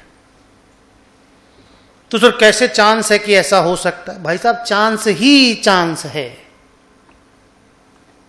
क्या बोले? पूरा चांस है। तो सर अगर ऐसा हो जाता है तो क्या करना है? मान लीजिए हम निकाला, कैलकुलेशन इधर मारा, जैसे आपने तो कैलकुलेशन सिखाया, हम कैलकुलेशन मार के देखे कि इंटरेस्ट कैपिटलाइज्ड का अमाउंट, ये वाला अमाउंट इंटरेस्ट इनकर्ड से ये वाले अमाउंट से ज्यादा हो जा रहा है। तो कुछ नहीं है बेटा, आप उतना ही इंटरेस्ट कैपिटलाइज करो जितना इनकर्ड हुआ है, उससे ज्यादा मत करो। समझे? तीसरा, निटिग्रिटी में, छोटी छोटी बातों में, तीसरा कि सर अगर मान लीजिए इंटरेस्ट इनकर्ड 136 है और इंटरेस्ट कैपिटलाइजेशन मेरा 152 आ रहा है, 152 आ रहा है, तो आप तो बोले ना 136 ही, क्या इसके ऊपर लॉजिक भी दीजिएगा सर थोड़ा सा, हम लोग को अच्छा लगेगा। और 136 ही कैपिटलाइज करना है। और मान लीजिए सर 3 ठो असेट है, बिल्डिंग भी है, प्लांट भी है, मशीन भी है, तो आप तो 136 को फिर तीनों में डिवाइड करेंगे ना, बिकॉज 3 तो अलग अलग asset in the balance sheet है, तो तीनों का कैरिंग अमाउंट हमको निकालना है, तो कैसे डिवाइड करें?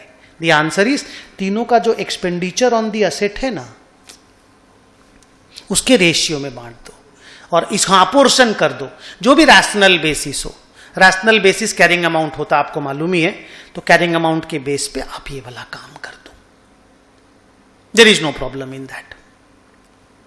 अब आइए चौथा बात, छोटी छोटी बातों में चौथा बात कि सर ये कैसे पॉसिबल होता है कि इंटरेस्ट इनकर्ड से इंटरेस्ट कैपिटलाइज कम, माने इंटरेस्ट इनकर्ड छोटा रहेगा और कैपिटलाइजेशन ज्यादा हो जाए। जनरल पर्पस बोरोइंग में ये होने का चांस बहुत ब्राइट है। सर लॉजिक देख के समझाइएगा, एकदम समझाता हूं, भले रिवीजन है पर हम डिटेल के जैसा समझाते हैं। मान लो जब लोन लिए थे तो ऐसा सीन था, अब हम तो बिल्डिंग बना रहे हैं, तो बिल्डिंग पे तो खर्चा लगता जा रहा है। होता क्या है कि बिल्डिंग पे जो खर्चा लग रहा है, आप इंटरेस्ट भी कैपिटलाइज करते जा रहे हो, खर्चा भी लग रहा है, कैपिटलाइज भी कर रहे हो, इंटरेस्ट खर्चा को भी कैपिटलाइज कर रहे हो, ईंटा बालू सीमेंट, और इंटरेस्ट को भी कैपिटलाइज कर रहे हो। तो एवरी सब्सिक्वेंट ईयर का बिगिनिंग में असेट का कैरिंग अमाउंट बढ़ता जा रहा है, और हर सब्सिक्वेंट ईयर में जब आप 13.6% को मल्टीप्लाई करोगे ना, तो असेट का क्यूमुलेटिव खर्चा जो लगा है उसके ऊपर करना पड़ता है। समझा क्या बोले? In each subsequent year when you से ना कि मैं 13.6% के कैपिटलाइजेशन रेट को असेट का खर्चा से मल्टीप्लाई करूंगा, तो असेट का खाली करंट ईयर का खर्चा नहीं होता है, वो उसका ओपनिंग बैलेंस भी जो है ना उस पर भी मल्टीप्लाई होता है। असेट के एक्सपेंडिचर पे मल्टीप्लाई करना है, including opening balance. Current year पे तो करना ही है, ओपनिंग बैलेंस पे भी मल्टीप्लाई होता है। और ये इंड एस 23 का पैराग्राफ में लिखा हुआ, और लॉजिकल भी है, भाई मेरा खर्चा तो हुआ ही ना असेट पे यार। अब इसमें कहानी कैसे बनती है देखो, कि मान लो मैं लास्ट ईयर बिल्डिंग में 200 करोड़ रुपया खर्चा किया, बिल्डिंग पे लास्ट ईयर यही वाला 200 करोड़। इस पे मान लो इंटरेस्ट मेरा कैपिटलाइज हुआ 27.2, तो मेरा टोटल बिल्डिंग बन गया 227.2 का। अब अगला बार ये 227.2 मेरा ओपनिंग बैलेंस हो गया, अगला बार का 13.6% इस पे मल्टीप्लाई होगा, और भी जो बिल्डिंग पे खर्चा किए होंगे डेट वाइज उस पे भी मल्टीप्लाई होगा। बट तुम सोचो, अगली बार मेरा फिनांस डिपार्टमेंट क्या बोला मालूम? बोला loan B paid, loan C paid.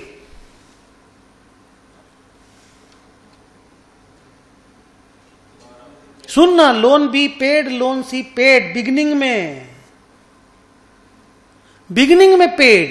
बोला पैसा कहां से आया? बोला इक्विटी रेस किए थे, स्टेक सेल किए थे, प्रॉफिट आया था, इंटरनल अक्रूवल हुआ था। तुम पूछने का जरूरत नहीं है, पूछने का जरूरत ही नहीं है। अब आपको गुस्सा भी आएगा और आपको नॉलेज भी मिलेगा, आपको उनका थॉट प्रोसेस भी समझ में आएगा इंड एस का, और गुस्सा को जब्त करके रखना है,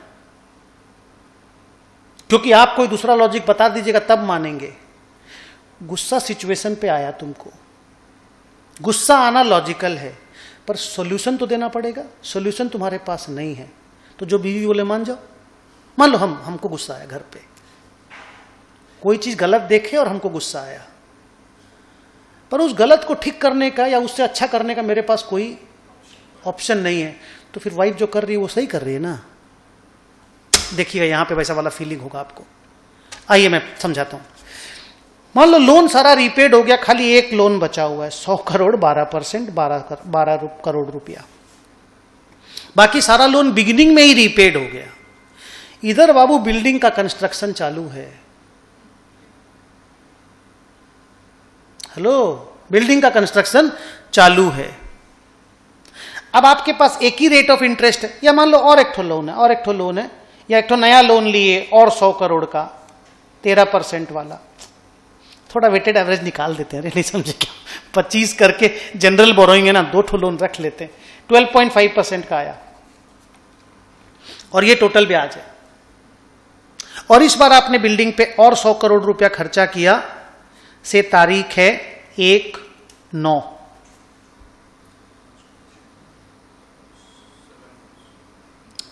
तो अब आप इस पे लगाओगे 12.5%, क्योंकि ये हर साल बदलता ही।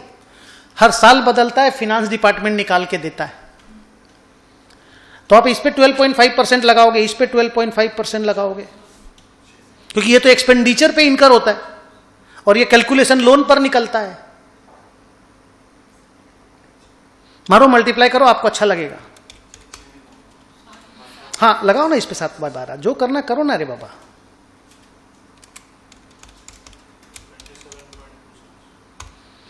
ये आया 28.4 पहला वाला, और दूसरा वाला आया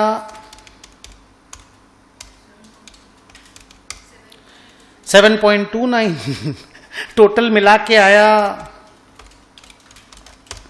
35.69,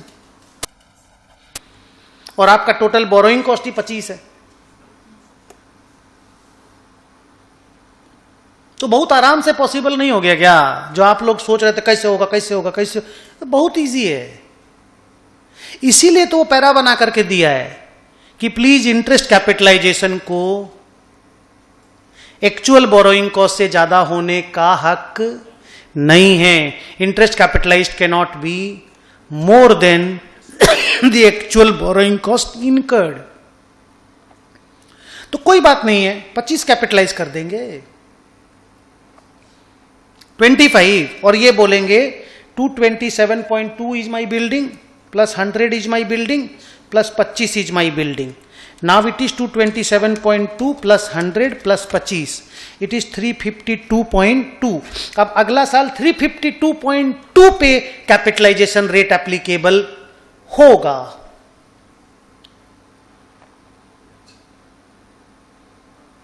ठीक, अगला बार ये लोन भी नहीं है, जीरो लोन,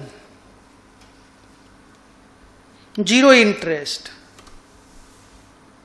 सर कहां से पैसा चुका रहे हैं? अरे हम रिलायंस हैं, फेसबुक को स्टेक बेचे हैं कोविड में। कितना 1.25 लाख करोड़ रुपया ना कितना रेस किया था वो आदमी कोविड में, जब लोग पैसा को तरस रहे थे। तब भी तो बहुत लोगों के पास पैसा था ना, फौरन से पैसा जुगाड़ करके अपने आप को प्रॉब्लम में आने नहीं दिया वो आदमी। तो कमेंट करो, जियो का स्टेक सेल किया था, अब क्या करना है? सर जब इंटरेस्ट ही जीरो है तो ये जो है बस रहने दीजिए। इंटरेस्ट कैपिटल, जब एक्चुअल इंटरेस्ट ही नहीं है तो आप क्या इंटरेस्ट कैपिटलाइज करोगे? इंटरेस्ट कैपिटलाइज करने के लिए इंटरेस्ट का तो होना जरूरी है। जल्दी, इंटरेस्ट कैपिटलाइज करने के लिए इंटरेस्ट का तो होना जरूरी है, इंटरेस्ट है ही नहीं। अब आप बोलेंगे सर फिर ये बना कैसे? तुम्हारे सामने बना, तुमको देख के बना, तुम समझे हो पूरा कैसे बना है। प्लीज एक लाइन भी हम कुछ छुपाए नहीं है, पूरा प्रोसेस बताए हैं, क्योंकि हमको मालूम है इस प्रोसेस से ये कहानी एग्जीक्यूट होती है।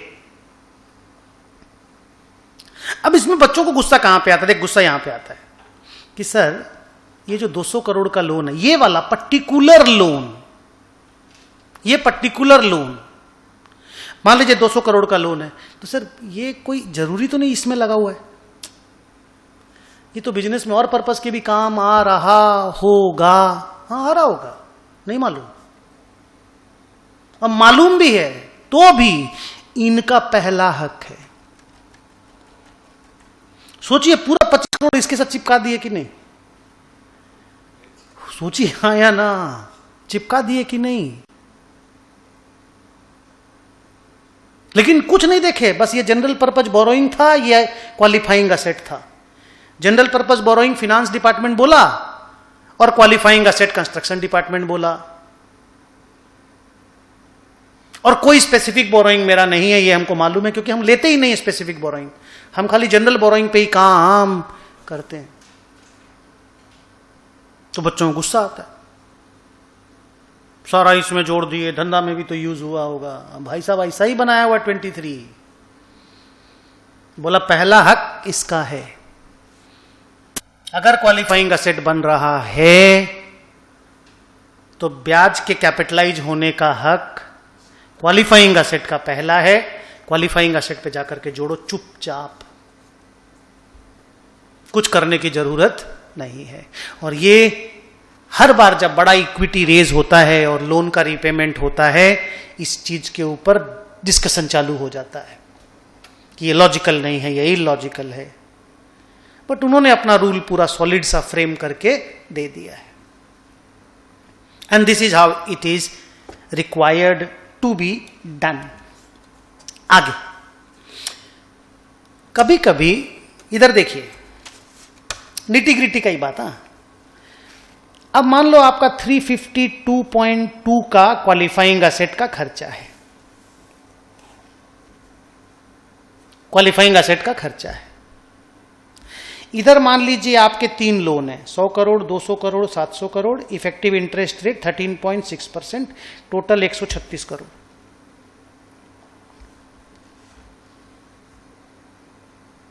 इधर मान लीजिए आपको ग्रांट मिल गया 340 करोड़ का।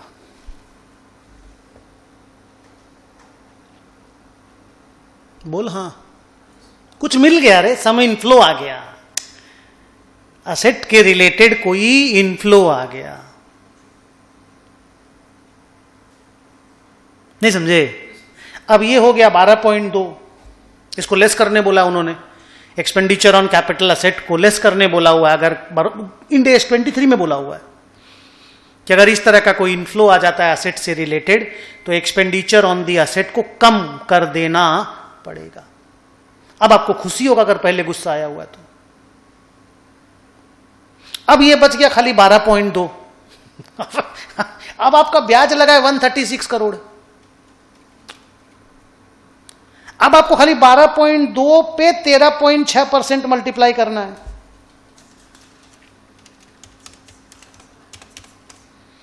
इट इज ओनली 1.66 करोड़ रुपया का इंटरेस्ट आपको कैपिटलाइज करना है आउट ऑफ 136 करोड़। तो खुश हो अब, जब उधर दुखी हो रहे थे, चिल्ला रहे थे, तो आपको खुश होने का भी तो मौका हम लोग दे रहे हैं। हमारे पास दूसरा ऑप्शन नहीं है, इससे अच्छा हमारे पास कुछ नहीं है। जनरल बोरोइंग अगर होगा तो ऐसा ही मेरे को करना पड़ेगा। ये पहला हक है इसका, क्वालिफाइंग असेट पे जनरल बोरोइंग कॉस्ट के ऐड होने का, माने बिजनेस नहीं मान के ये मानना पड़ेगा कि ये पहले यहां लग रहा है। नहीं समझे? ये हम लोग बोलना चाहते हैं।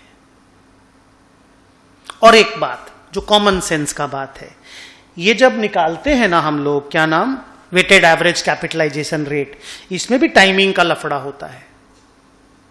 जैसे इसमें टाइमिंग का लफड़ा नहीं हो रहा था क्या, इसमें भी होता है। और वो कैसे होता है कि मान लो 100 करोड़ का लोन ओपनिंग से था मेरे पास, और 200 करोड़ का लोन हम मिडिल ऑफ द ईयर में लिए 14% करके, तो 7 लाख रुपया, 7 भी नहीं, 14 28, 14 लाख रुपया। इसको 100 कर देते हैं, 100 रखते हैं। 100 करोड़ रुपया का लोन 14% लिए, पर मिडिल में लिए, नहीं समझे? और 100 करोड़ का लोन था 16% के हिसाब से, वो बिगिनिंग में था पर मिडिल में हम पे कर दिए, पर ड्यूरिंग द पीरियड में तो था ना, तो उसका भी तो ब्याज 8 लगा, इसको 7 कर देते हैं। हेलो, तो जब ये ऐड करोगे ना 12, 7, 19 और 8, 27 लाख रुपया या 27 करोड़ रुपया, इसको ध्यान देना, ये 300 यूज नहीं हुआ है, ये 6 महीना यूज हुआ और ये 6 महीना यूज हुआ है। 50-50 करना पड़ेगा इन दोनों को, ये 100, ये 50-50, और ये 27 को 200 से डिवाइड करना पड़ेगा, एंड दैट विल बी 13.5%। और लॉजिकल भी है ना, देखना 12, 14 और 16 का एवरेज, तो 12, 14, 16 के बीच में आना चाहिए ना यार, यही तो कैपिटलाइजेशन रेट का एवरेज है। तो ये चीज को थोड़ा चेक कर लेना। आपकी कई जगह पे बुक्स में इसको कई बार 4% निकाल दिया गया है। वो हम लोग रॉन्ग इसलिए नहीं बोलते, ऐसे वो रॉन्ग है, पर वो लोग ना बोलता हम क्वार्टर का ही कैलकुलेशन किए हैं, ये एनुअल कैलकुलेशन है, तो क्वार्टर वाइज तो 4.5% हो ही सकता है ना। आप लेकिन एनुअल कैलकुलेशन कीजिएगा, नहीं तो आप फंस जाएंगे, हम बता दे रहे हैं। तो किसी में अगर उस तरह से उन लोग बोला हम खाली कंस्ट्रक्शन पीरियड के लिए रेट बता रहे हैं आपको, आप लेकिन ऐसे करके निकालिएगा। सो विथ दिस मेरा जनरल बोरोइंग का डिस्कशन भी कंप्लीट होता है। स्पेसिफिक बोरोइंग का कंप्लीट किए पहले, जनरल बोरोइंग का कंप्लीट किए बाद में। अभी बहुत सारी बात बोलनी बाकी है। आप कंफर्टेबल हैं अभी तक के रिवीजन से? ठीक ठाक लगा? अब सुनिए, अपना बुक भी खोलिए।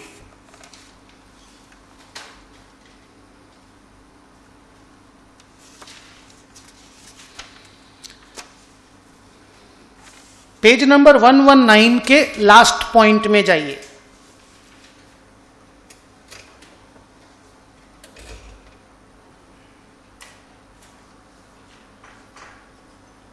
गए? वहां एक इंटरेस्टिंग टॉपिक देखिए, लैंड। मान लीजिए आपने एक लैंड खरीदा और उसके ऊपर बिल्डिंग का कंस्ट्रक्शन चालू किया। स्ट्रांगली इसको चेंज किया इंस्टीट्यूट 2 साल पहले। लैंड खरीदा और बिल्डिंग का कंस्ट्रक्शन चालू किया। लैंड भी बोरोड मनी से खरीदा और बिल्डिंग का कंस्ट्रक्शन भी बोरोड मनी से ही चालू किया। तो लैंड एंड बिल्डिंग आपने नाम रखा। नहीं समझे? लैंड खरीदे मान लो 1 अप्रैल को, बिल्डिंग कंस्ट्रक्शन स्टार्ट की 1 जुलाई को। लैंड को क्वालिफाइंग असेट नहीं माना जाता, बिल्डिंग को माना जाता है। हेलो, बिल्डिंग को माना जाता है। और जिस दिन बिल्डिंग का कंस्ट्रक्शन स्टार्ट हुआ उस दिन से कैपिटलाइजेशन स्टार्ट करना है, इस दिन से नहीं करना। अब आप बोलेंगे सर लैंड नहीं खरीदे होते तो बिल्डिंग कैसे बनाए होते? तो मेरा तो activity for construction of building started when the land was purchased. Sorry, objection over ruled. हाँ, मेरे को समझ में नहीं आया। रिजेक्टेड, सस्टेन्ड और ओवर रूल्ड में ओवर रूल्ड वाला वर्ड दिमाग में नहीं आया। रिजेक्टेड बोला नहीं, आप चिल्ला लीजिए, हम आपको करने ही नहीं देंगे। क्योंकि मेरी नजर में land and building qualifying asset नहीं है। बिल्डिंग है, लैंड नहीं है। हम लोग लिखते हैं लैंड एंड बिल्डिंग है तो क्या हो गया, पर लैंड एक्विजिशन के डेट से कैपिटलाइजेशन स्टार्ट नहीं होगा। बिल्डिंग कंस्ट्रक्शन डेट के बाद ही कैपिटलाइजेशन स्टार्ट होगा। जो भी बोल दो, लोग एक साथ ऐड करते हैं ना, लैंड एंड बिल्डिंग बोलते हैं। मेरा भाई लोगों को तो मैंने, तुमको इसमें लॉजिक नजर आया, हमको अच्छा लगा, क्योंकि इंस्टीट्यूट को भी लॉजिक नजर आया, तभी तो इंस्टीट्यूट ने ऐसा किया। आपको गुस्सा नहीं है, आप सपोर्ट कर रहे हैं, so that is nice. But लोगों को तो गुस्सा भी आता है ना, मेरा तो लैंड एंड बिल्डिंग है, काहे नहीं दोगे हमको ब्याज ऐड करने, बिना लैंड के कैसा बिल्डिंग। लोग तो ऑब्जेक्शन रेज कर ही सकते हैं ना यार, अकाउंटिंग साइंस तो नहीं है। 2 आदमी का व्यू मिले जरूरी थोड़ी है। ठीक, अगला पॉइंट, ये उसी नंबर 119 नंबर पेज में रहिएगा और इंपॉर्टेंट पॉइंट्स टू रिमेंबर का नेक्स्ट पॉइंट देखते रहिएगा।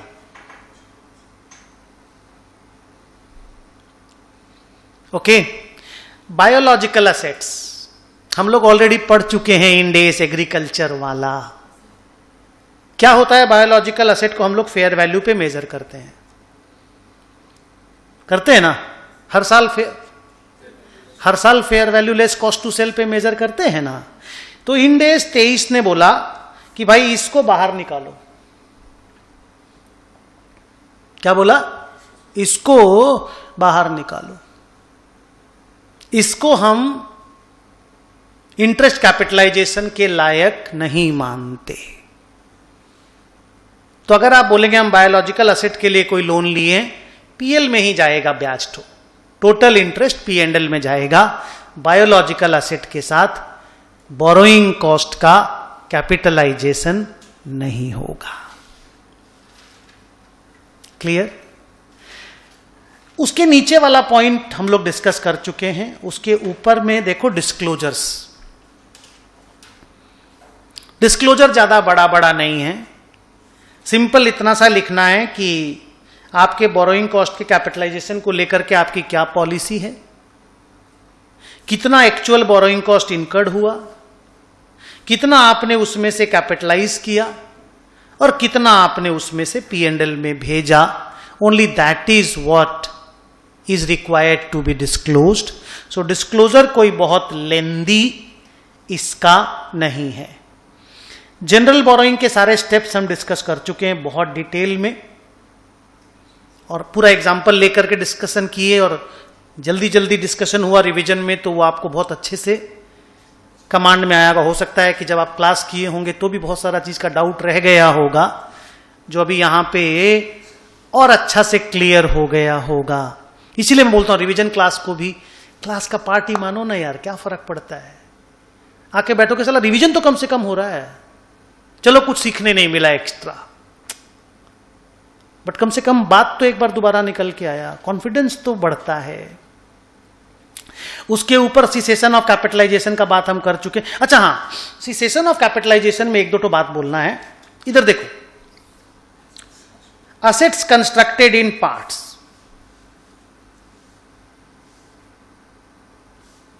हम ये क्लासरूम बना रहे थे, पता नहीं तुम लोगों के मेन क्लास में क्या एग्जाम्पल दिए, क्लासरूम वाला नहीं दिए. मान लो हम ये क्लासरूम बना रहे हैं, ठीक है, बिल्डिंग बन के रेडी हुआ 3 साल में, फर्नीचर बन के रेडी हुआ 6 महीना में. क्या बिना बिल्डिंग के फर्नीचर यूज कर पाएंगे? समझ पा रहे हो हम क्या बोल रहे हैं? क्या बिना बिल्डिंग के फर्नीचर यूज कर पाएंगे? नहीं कर पाएंगे ना. तो अगर पार्ट पार्ट की भी असेट होती है ना, तो पूरी असेट का व्यू लिया जाता है, पूरी असेट का व्यू लिया जाता है. Even if one part is completed, the capitalization process continues for that part, because it is not usable. Completed but not usable. जब तक सारे पार्ट कंप्लीट होकर के इंटीग्रेट नहीं हो जाते, तब तक आपको कैपिटलाइजेशन प्रोसेस कंटिन्यू रखना है. Don't worry. इसका रिवर्स भी ट्रू है. मान लीजिए एक ब्लॉक ऑफ असेट है, उसमें 5 असेट है,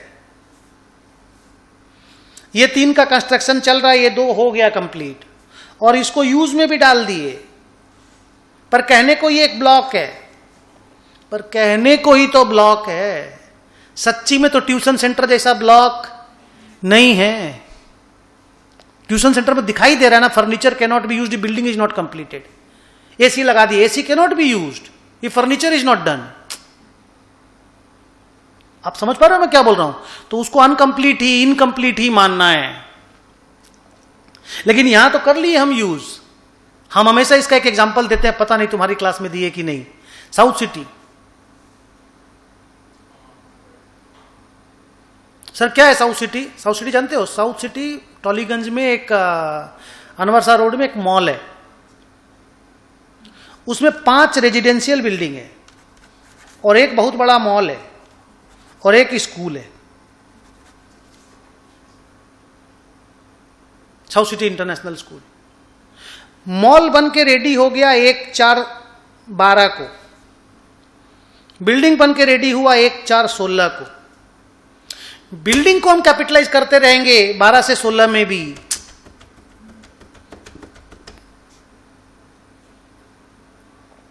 क्योंकि बिल्डिंग इनकम्प्लीट है टिल 2016.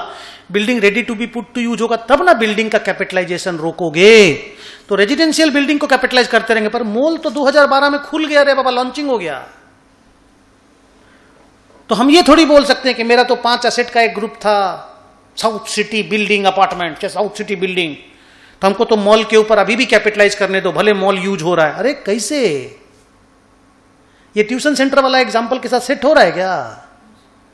नहीं हो रहा है ना. तो when assets are completed in parts, importantly ये देखा जाता है कि कंप्लीटेड पार्ट यूजेबल है कि यूजेबल नहीं. अगर कंप्लीटेड पार्ट सेपरेटली यूजेबल है, तो कंप्लीटेड पार्ट के कैपिटलाइजेशन को कंप्लीट मानते हुए कैपिटलाइजेशन प्रोसेस को रोक दीजिए, जैसा हम मॉल के केस में करेंगे. लेकिन अगर कंप्लीटेड पार्ट यूजेबल नहीं है, तो उस कंप्लीटेड वाले असेट को भी कैपिटलाइजेशन में डालते रहिए. उसका इंटरेस्ट अभी भी कैपिटलाइज करते रहिए जब तक पूरा ट्यूशन सेंटर बन ना जाए। ये एग्जांपल आप लोगों को उसमें नहीं दिए हैं, ओके ओके, बट आपको समझ में आया मैंने दोनों एग्जांपल जो दिया। Hello hello everybody. So from my side revision is completed. 3-4 छोटी छोटी बातें और करता हूं, उसके बाद आज की क्लास को कंप्लीट करेंगे। आप सब कुछ हो गया ठीक ठाक? एक चीज इंटरेस्टिंग सुनिए। सी, मैंने क्या बोला? हर वो बोरोइंग जनरल बोरोइंग है जो स्पेसिफिक नहीं हो। अगर वो बैलेंस शीट में है तो वो जनरल बोरोइंग है, अगर वो स्पेसिफिक ना हो तो। बोला ना ये बात? अब इस पे 2 बढ़िया बढ़िया बात बोलूंगा। वो आपके क्वेश्चन पेपर में भी था, बुक में भी। आपको याद आएगा नहीं आएगा नहीं मालूम, पर वो बुक में था। हम एक लोन लिए, लोन फ्रॉम इलाहाबाद बैंक। हमने एक बिल्डिंग बनाई उससे, बिल्डिंग के। मेरा बिल्डिंग के बन के रेडी हो गया। मेरा बिल्डिंग के बन के रेडी हो गया। आज के बाद एबी के लोन के ब्याज को हम बिल्डिंग के साथ ऐड नहीं करेंगे। पर मेरा एबी लोन जिंदा है अभी भी बैलेंस शीट में, हम उसको रीपे नहीं किए हैं। हम उसको रीपे नहीं किए हैं। और मेरे और भी लोन है, कैनरा बैंक से भी लोन है, एसबीआई से भी लोन है।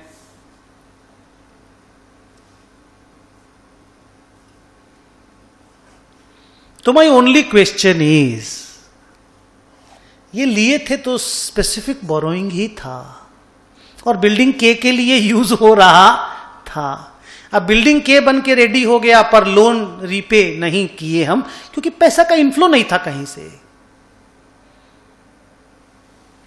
तो अब जब हम अगले साल, बिल्डिंग के नहीं, मेरा कुछ प्लांट बन रहा है, कुछ मशीन बन रहा है इंदौर में, कहीं कहीं कुछ कुछ चल रहा है ना मेरा, तो ये मेरे जनरल बोरोइंग के कैलकुलेशन में आएगा या नहीं आएगा? Only that is my question. और उसका आंसर ऑलरेडी हम दे चुके हैं अभी अभी पिछले सेंटेंस में। अभी दिए ना पिछले सेंटेंस में, क्या बोले? हर वो लोन, अच्छा देखो ये वाली बात पर्टिकुलर क्लास में नहीं बोले होंगे कि हर वो लोन जो स्पेसिफिक नहीं है। हाँ, आप समझे मैं क्या बोल? नहीं लिखा है, बट इस तरह का सेंटेंस की फोर्सफुल की, हाँ। तो ये सब क्लास आया करो। मैं ये बोलता हूं रिवीजन की क्लास में आना चाहिए, अटेंड करना चाहिए। सो ये एक इंपॉर्टेंट बात है कि भाई हर लोन तो देखो, या तो स्पेसिफिक या जनरल, एक तो होगा ही। अगर वो लोन ड्यूरिंग द पीरियड है, जिंदा है, भले 4 महीना के लिए जिंदा था, भले साल भर के लिए जिंदा है, बिगिनिंग से एंड तक है, बिगिनिंग से मिडिल तक है, मिडिल से एंड तक है, पर वेटेड एवरेज कैपिटलाइजेशन रेट में आएगा अगर वो स्पेसिफिक बोरोइंग नहीं है तो। कूल।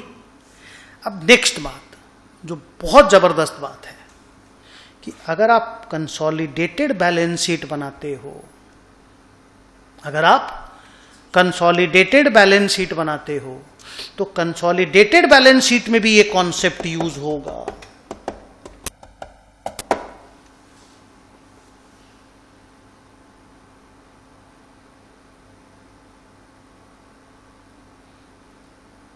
क्या बोला? सुने क्या बोला? कंसोलिडेटेड बैलेंस शीट में भी ये कॉन्सेप्ट यूज होगा। सर मतलब मान लीजिए आपकी सब्सिडरी है 2 ठो, उनके 2 असेट बन रही है पर उनके कोई लोन नहीं है। उनकी बैलेंस शीट में कोई लोन नहीं है, पर होल्डिंग की बैलेंस शीट में लोन है और उसका कोई असेट नहीं बन रहा है। महानतम गंदगी, गुस्सा से आप लाल हो जाएंगे, पर सत्य यही है, सत्य यही है।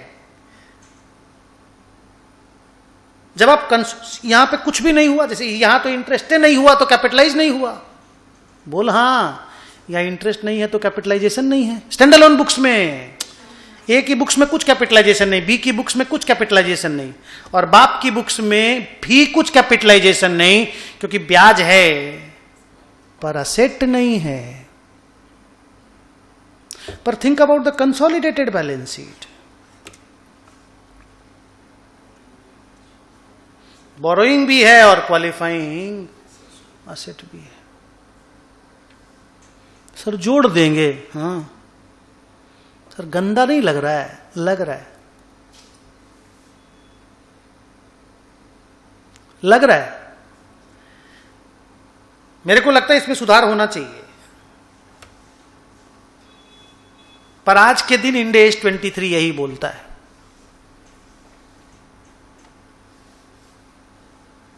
एक सम भी बनवाए हैं इसका,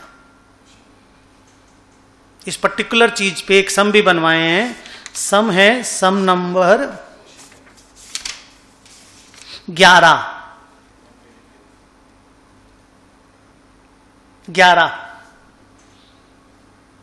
साला पेरेंट कंपनी ने लोन लिया था सब्सिडरी खरीदने के लिए और पेरेंट कंपनी के ब्याज को एसेट के साथ ऐड किया गया था।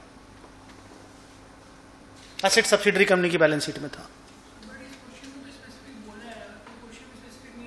बोले तो ऐसे करना है, फंडा ये है, किसी बैलेंस शीट में अगर बोरोइंग है तो वो जनरल बोरोइंग या स्पेसिफिक बोरोइंग एक तो उसको होना ही पड़ेगा। और हम बोल दिए ना कि कोई भी बोरोइंग हो, स्पेसिफिक बोरोइंग हो तब तो डायरेक्ट ही ऐड करना है, फिर तो कोई क्वेश्चन ही नहीं है। जनरल बोरोइंग अगर कुछ भी है तो पहला हक क्वालिफाइंग असेट का जाएगा। पहले ये नहीं सोचोगे कि बिजनेस के लिए यूज हुआ है, पहले आपको सोचना है क्वालिफाइंग असेट में जोड़ना है। और एक बात, पूरा इंटरेस्ट से ज्यादा इंटरेस्ट कैपिटलाइज मत करना, माने जोड़ना है तो मतलब आग मत लगा देना। Actual capitalization can not be more than actual interest incurred. तो इतना सा ही तो पॉइंट है, ध्यान रखने में कोई बहुत बड़ा प्रॉब्लम नहीं है। अच्छा, इसमें ना एक मिस्टेक है, ये एक एग्जाम्पल में, इलस्ट्रेशन में, क्वेश्चन नंबर 1 में इंस्टीट्यूट की बुक में भी एरर है और मेरे सॉल्यूशन में भी एरर है सेम। पेज 120 में जाकर के देखो, क्वेश्चन 1 में। अच्छा, आपको याद है एक तो लाइन पढ़ते थे हम लोग, रिवीजन फिर से करा दे रहा हूं, कि अगर आप कोई इन्वेंट्री बना रहे हो और लार्ज क्वांटिटी में वो इन्वेंट्री बनती है रिपीटेटिव बेसिस पे, तो हाँ एक तो एग्जम्पशन दिया गया, एक्सेप्शन बोल करके, तो वो क्वालिफाइंग असेट होने के बावजूद आपको इंटरेस्ट ऐड करने की जरूरत नहीं है। हालांकि इसके भी हम बहुत खिलाफ हैं, हम पर्सनली बीइंग एन अकाउंटेंट, पर उन्होंने एक तो एक्सेप्शन दे के रखा है। अगर आप इन्वेंट्री बना रहे हो, लार्ज क्वांटिटी में बना रहे हो और लगातार बेसिस पे बनता जा रहा है, बनता जा रहा है, बनता जा रहा है, तो आप वो असेट क्वालिफाइंग होने के बावजूद आपको इंटरेस्ट को कैपिटलाइज नहीं करना, इंटरेस्ट को पीएल में भेजना है। ठीक है, उसी के ऊपर एक क्वेश्चन था चीज मैन्युफैक्चरिंग का, जो ये रॉन्ग आंसर बुक में भी है। क्वेश्चन 1 देखो, कंपनी डेयरी प्रोडक्ट बनाती है, मिल्क प्रोडक्ट, घी, बटर, चीज। बोरोड फंड है, cheese substantial period of time लेता है। Borrowing cost to finance the inventory, cheese has a long production period. क्या कैपिटलाइज होना चाहिए? मेरा आंसर है नो। यहां यस लिखा हुआ है, लिखोगे तो यस जैसा फीलिंग आएगा, क्योंकि चीज लार्ज क्वांटिटी में मैन्युफैक्चर होता होगा और रिपीटेटिव बेसिस पे बनता होगा, तो इंटरेस्ट को कैपिटलाइजेशन नहीं करना चाहिए। तो इंस्टीट्यूट ने देखो फर्स्ट लाइन ठीक लिखा है, Ind AS 23 does not require capitalization of borrowing cost for inventory that are manufactured in large quantity on a repetitive basis. फिर देखो However, interest capitalization is permitted as long as production cycle takes a substantial period of time. But हाँ, और second line book में नहीं है। मतलब मेरे को एक मिनट रुक, मेरे को पुराना बुक दे दिया ये लोग हमेशा। कहाँ दिखा तुम्हारा बुक कैसा है? हाँ ग्रेट, तो बुक सुधार दी गई है, थैंक यू वेरी मच। हम खुश हैं कि मेरे लोग कुछ काम कर रहे हैं। हो सकता है मैंने ही ये काम किया हो वहां बैठ के। ओके, अच्छा, तुमने देखा भी था उस जगह को, तुमने देखा भी था, और उसके बाद नया बुक जब प्रिंट होके आया तो तुम्हारे बुक में था भी नहीं, तो फिर मेरे को सॉरी बोलने का था भी नहीं। हम सॉरी वापस लेते हैं अपना। नाउ अपना बोरोइंग कॉस्ट का इंडेस कंप्लीट होता है और मंडे मिलते हैं इंटेंजिबल असेट के इंडेस के साथ। हाँ, उसका रिवीजन। आज आप लोगों का सारा रिवीजन अच्छे से कंप्लीट हुआ, तो मंडे आप लोग आ रहे हो? आप तो आ जाएंगे, आप सीरियस हैं, आप भी आ जाएंगे, आप भी आ जाएंगे, आपका डाउट है।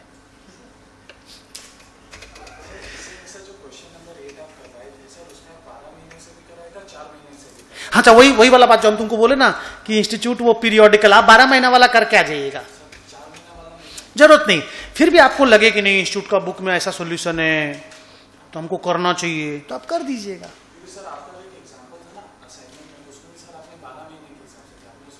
मेरे को मालूम है, हम लोग हमेशा 12 महीना का पीरियड के हिसाब से सम बनना चाहिए, नहीं समझे?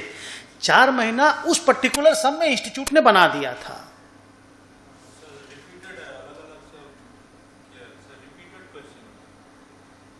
हाँ, तुम ठीक है, तुमको समझ में आ गया ना क्या करना है।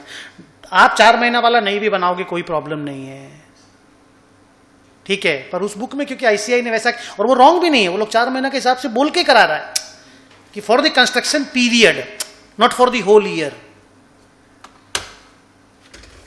चलो मंडे मिलते हैं, बहुत दिन के बाद सुबह क्लास लेना, I am feeling happy. Anupam recording रोक दे, हो गया।